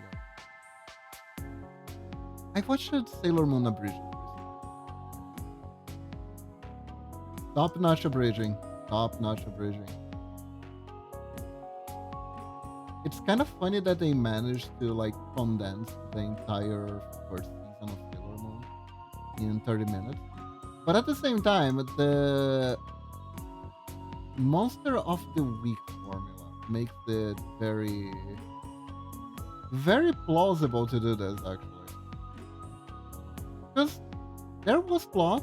There wasn't a whole lot of plot for episode, right? It was, like I said, the characters faffed about a lot. You end up building more of a emotional connection to them because you practically know their personal lives and stuff like that, their wants, their desires, all that good shit. And then horrible stuff happens to them by the season finale, and everyone is dying, and you are crying. But then a magic crystal shimmers up, and everything is all right. Everyone is back. Everyone is saved. It's all fine. Don't worry about it. Don't think about it too hard. They all reincarnate and get to live their lives again, and everything is fine. And you don't remember anything, and everything is reset perfectly for a season two. And then the little girl falls from the sky and starts making Usagi's life hell for no particular reason. I don't know why. I actually don't know why Chibiusa was so difficult during the first during her first appearance. She was creepy. I can't wait for them to abridge the next season. I hope they do. I hope they do.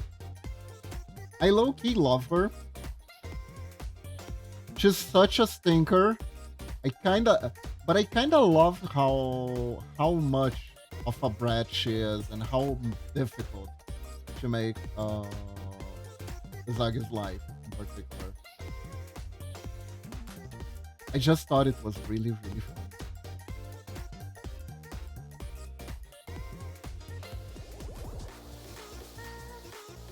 I also remember there were some episodes that like made no sense whatsoever. I had low key have locked this memory of like this one episode where neither Usagi nor Chibiusa wanted to brush their teeth after their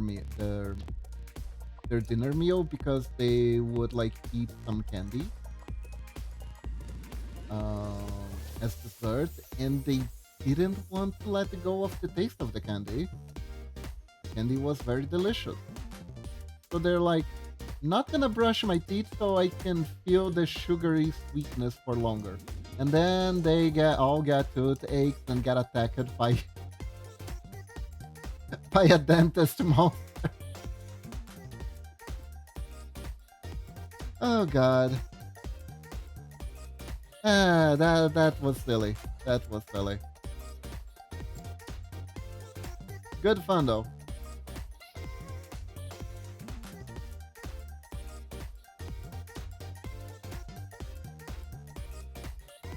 Was all good.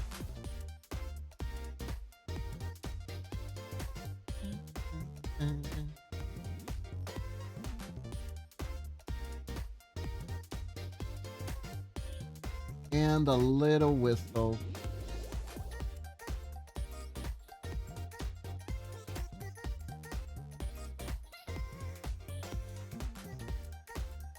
Let's see.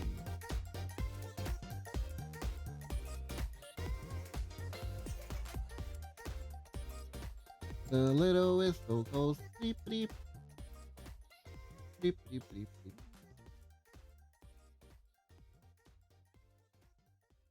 There we go.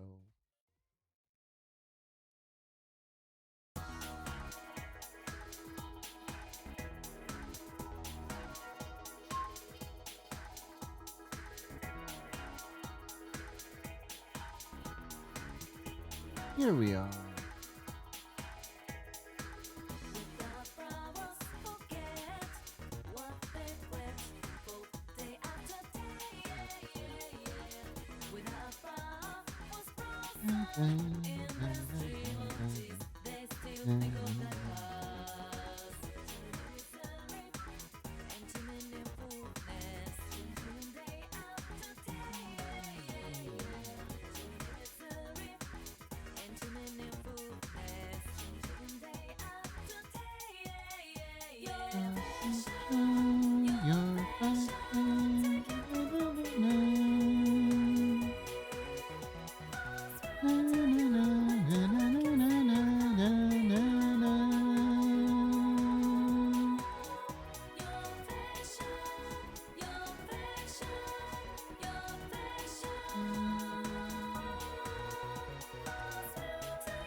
There we go, little wisp.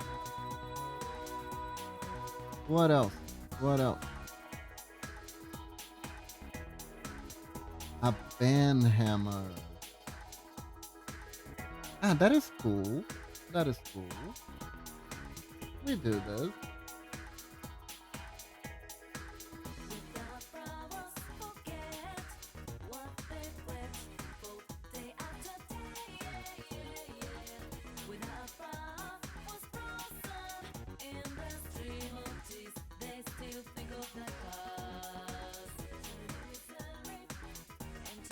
Could make it more.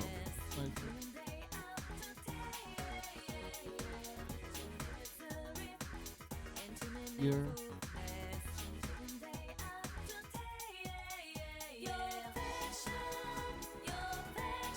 Low-key, I've been watching more of that digital exorcist anime. The one where everyone is kind of fucked up in the head. And it's been kind of glorious. It's been kind of glorious.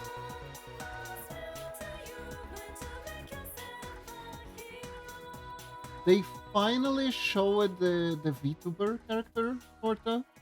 She's not really a VTuber, but she kind of is. She is actually a fighting gamer, a fighting gamer streamer, and her main psychic power is transferring her consciousness to dolls. She can control dolls, and basically uses her joystick to control the dolls and fights using them. And they even made her like a super mecha fighting version. So basically, she has the cute doll she usually uses that looks like a chibi VTuber model, and she has the exact same face on a really jacked up fighting robot, which is I do appreciate a good asynchrony, right, between like being something cute and something extremely jacked up. It is really, I do think it's pretty fun. I do think she's a fun character, and she has exactly that type of vibe that you would expect from a character like this. She is like extremely shy and demure if she is not controlling her doll. While she controls her doll, she is extremely outgoing and overconfident.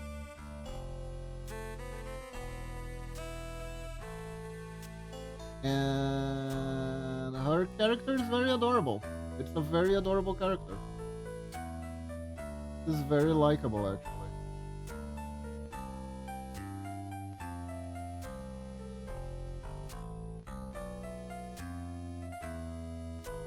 It is very much a show about likable jerks, I do think.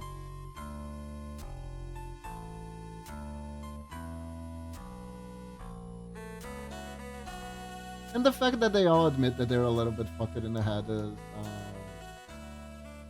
is alright. It's pretty alright.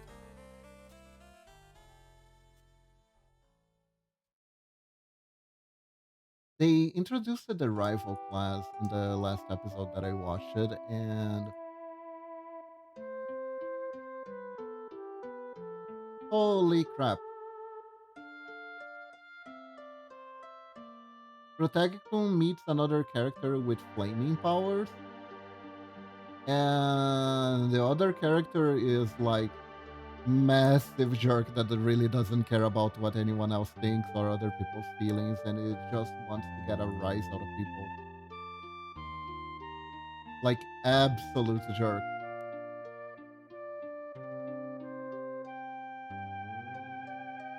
Like that Family Guy vignette where Peter and his friends are making fun of a guy for crying on his mother's grave.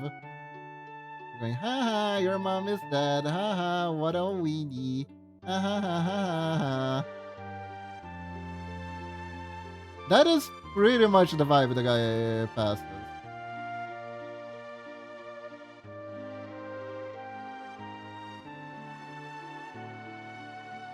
Ow. Hey Kaishan, welcome to the stream.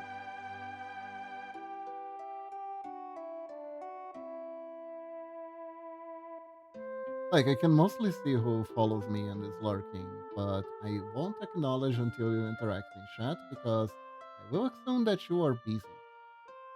And I don't want to disturb anyone who's like working and watching me. Which I think is good practice.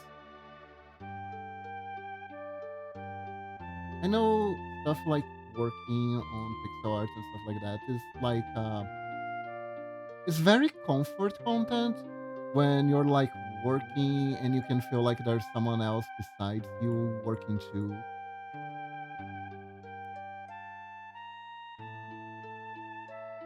So you tune in to relax a little bit. Check on the progress that the person what the person is doing between intervals to see how they're doing, and you listen to them ramble on about something or something or other.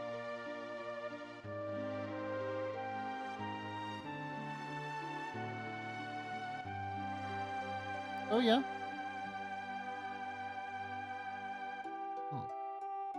Because personally, I do this, and I don't necessarily like it too much if I am like lurking because I don't feel like interacting today, and the streamer wants to interact with me non-stop. I feel kind of bad if I stop interacting with them, but at the same time, I'm like, okay, so we have like a very quality hammer here, but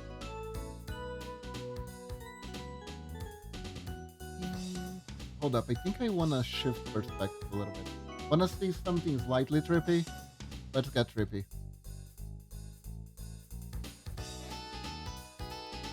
Let's get trippy.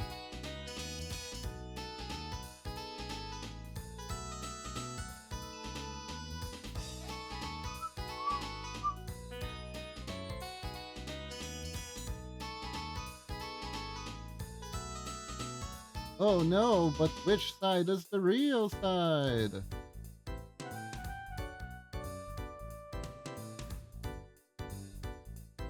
There you go.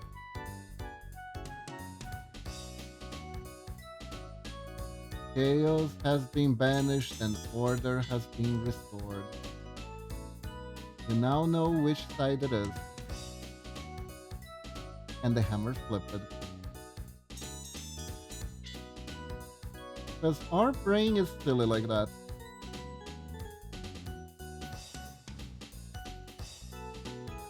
Our brain is just a silly billy.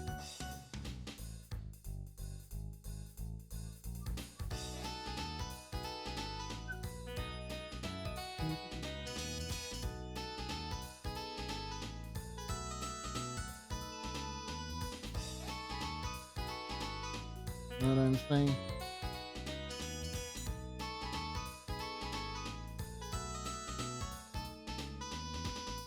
There we go. Perfect.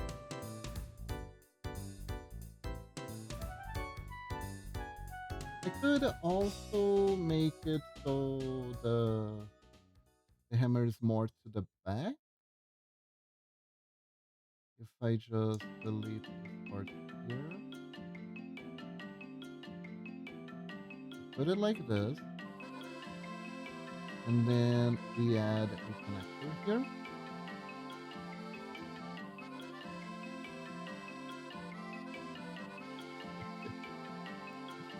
See how easy it is to change the perspective of everything you're watching? Scary, isn't it?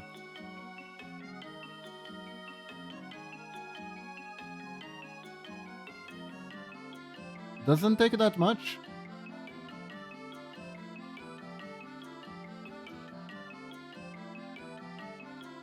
That's why like optical illusions are really, really fun.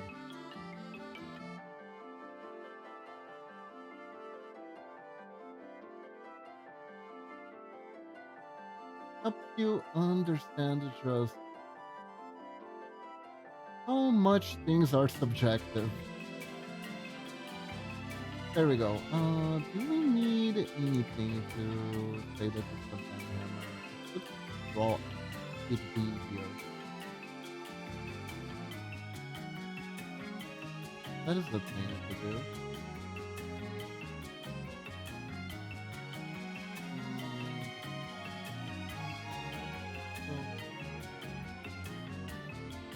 Yeah, we could draw like a big red V here.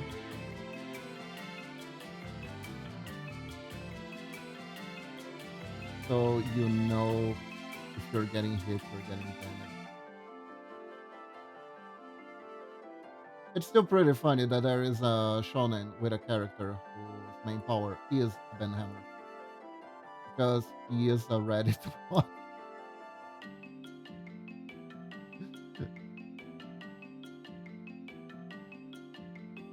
And still, to be very honest, it is, I think it's the only anime that I ever seen that has this, like, technological take superpower with social media integration sort in the story that didn't feel cringe to me.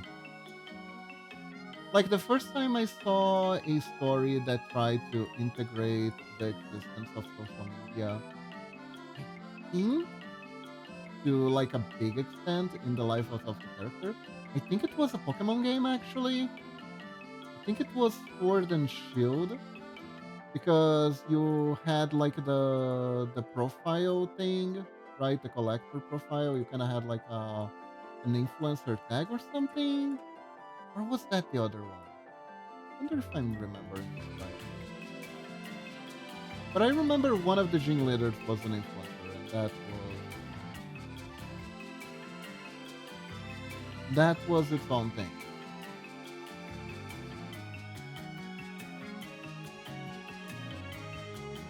Do you think Pokemon influencers would like try to sell you Pokemon supplement? Can you imagine what would a Pokemon podcast be like? What would be a podcast for Pokemon? It's like a dude. People don't realize that if you train your Typhlosion this way, he will turn out that way. People don't realize the importance of calcium in your Pokemon's training supplement. So buy lots of calcium to raise their speed a lot. I think calcium raises speed, right?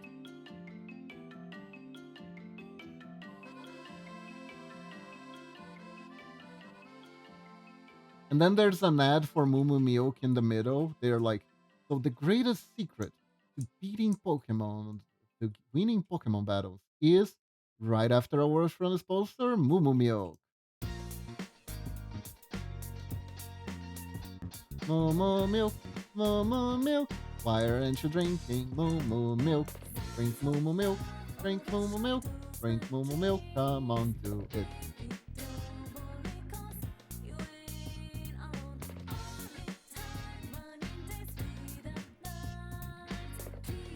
You know, that kind of stuff.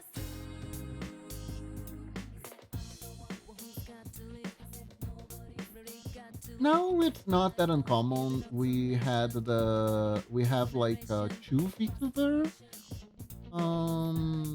characters in Pokemon now. Which is a scary thing to think about. It started with like a dude bro influencer and it straight up went to VTubers.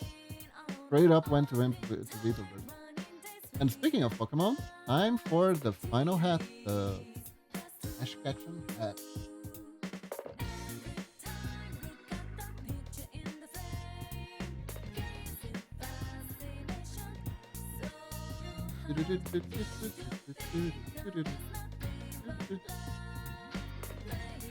Let's see. Not mistaken.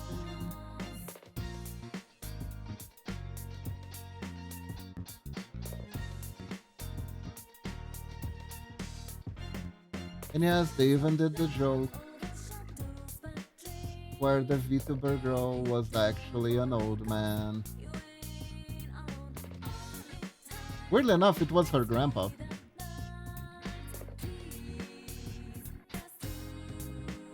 Turns out he was just helping her, but kinda liked the attention. I was like, you know what? I'll keep streaming. I'll keep streaming. But that's her. Because, you know.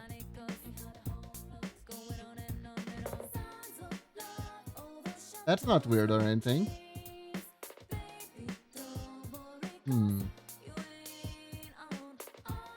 If I like steal Momoshi's model and start streaming as Momoshi, that wouldn't be weird at all, right?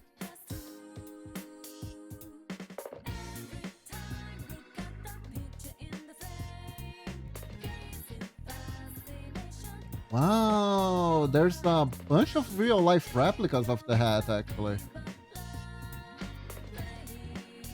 That's neat.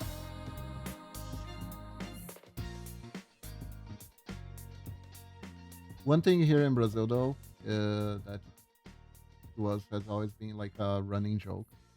Ash Ketchum's hat looks extremely close to like these free promotional hats that supermarkets would give out to advertise their brand. So I remember there was this satire magazine that would put Ash with his hat as like being the supermarket hat, and they would actually were so committed to the joke, so committed to the joke that they would actually change the supermarket brand on each frame that Ash was in the comic. Was kind of glorious, not gonna lie.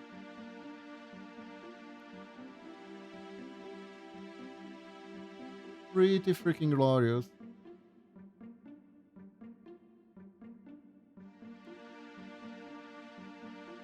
I remember that satire magazine came off a little bit excessively mean on Ash because Pokemon was considered a kid's cartoon, a kid's anime, so to speak. So he was, I mean, to be fair, he was a goober in the anime too. But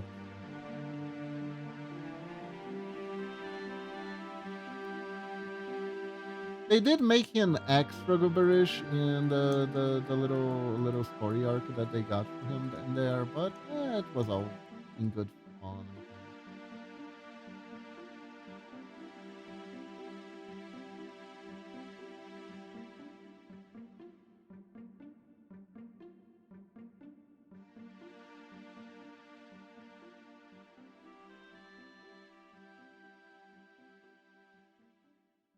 But like mixing up Pokemon with Yu Yu Hakusho was a really choice that they made.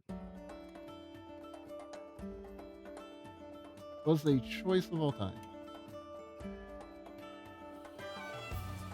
There we go. Now let's see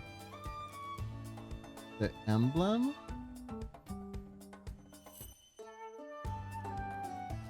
I like how generically sporty this logo is. It looks believable, you know? It looks like something that would exist.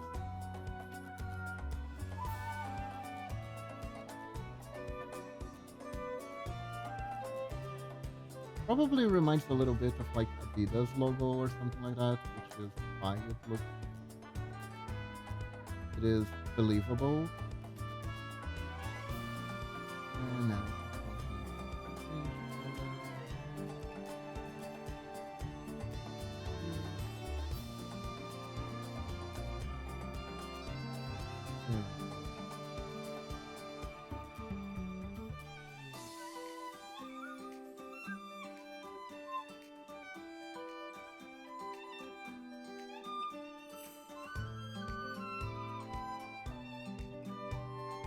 There it is.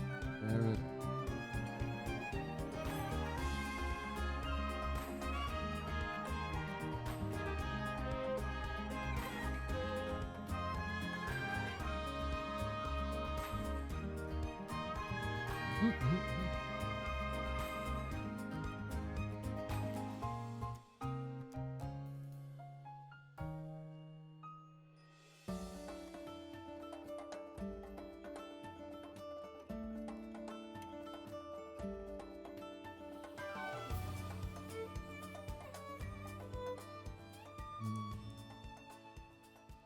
No. Wait. This situation. Let me pass here. Yeah, actually.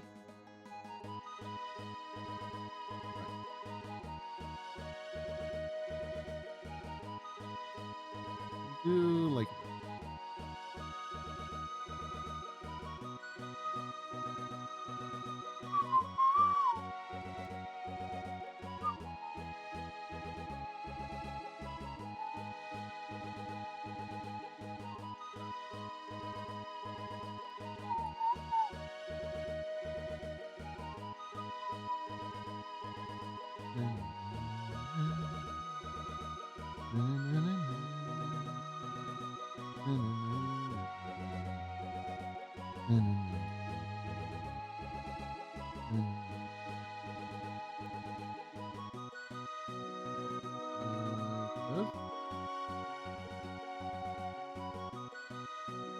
Here we are.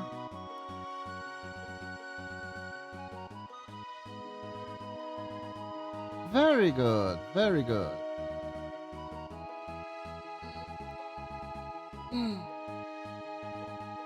Let's see. Yep. This is about the time where I stop. So, everyone, thank you very much for joining me today. I hope you all have a wonderful day or night. And we are gonna find us someone to raid. Let's see who is on today.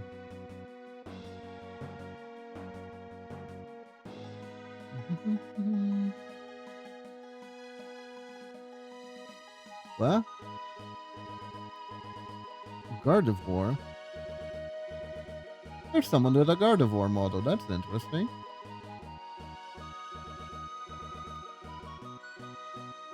That's very interesting. Uh-huh. Uh-huh. Uh-huh. Uh-huh. I am not sure. We should raid. Ow.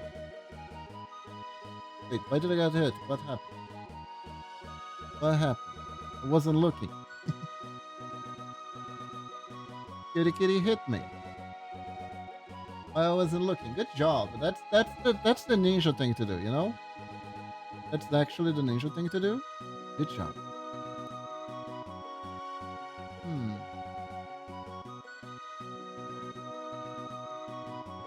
Should raid someone with me.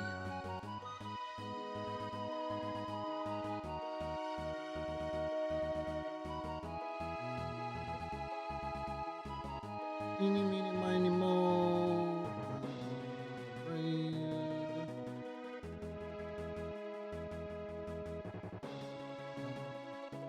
I'm gonna raid this person. So, everyone, once again, thank you all very much for joining me. I hope you all have a wonderful day or night.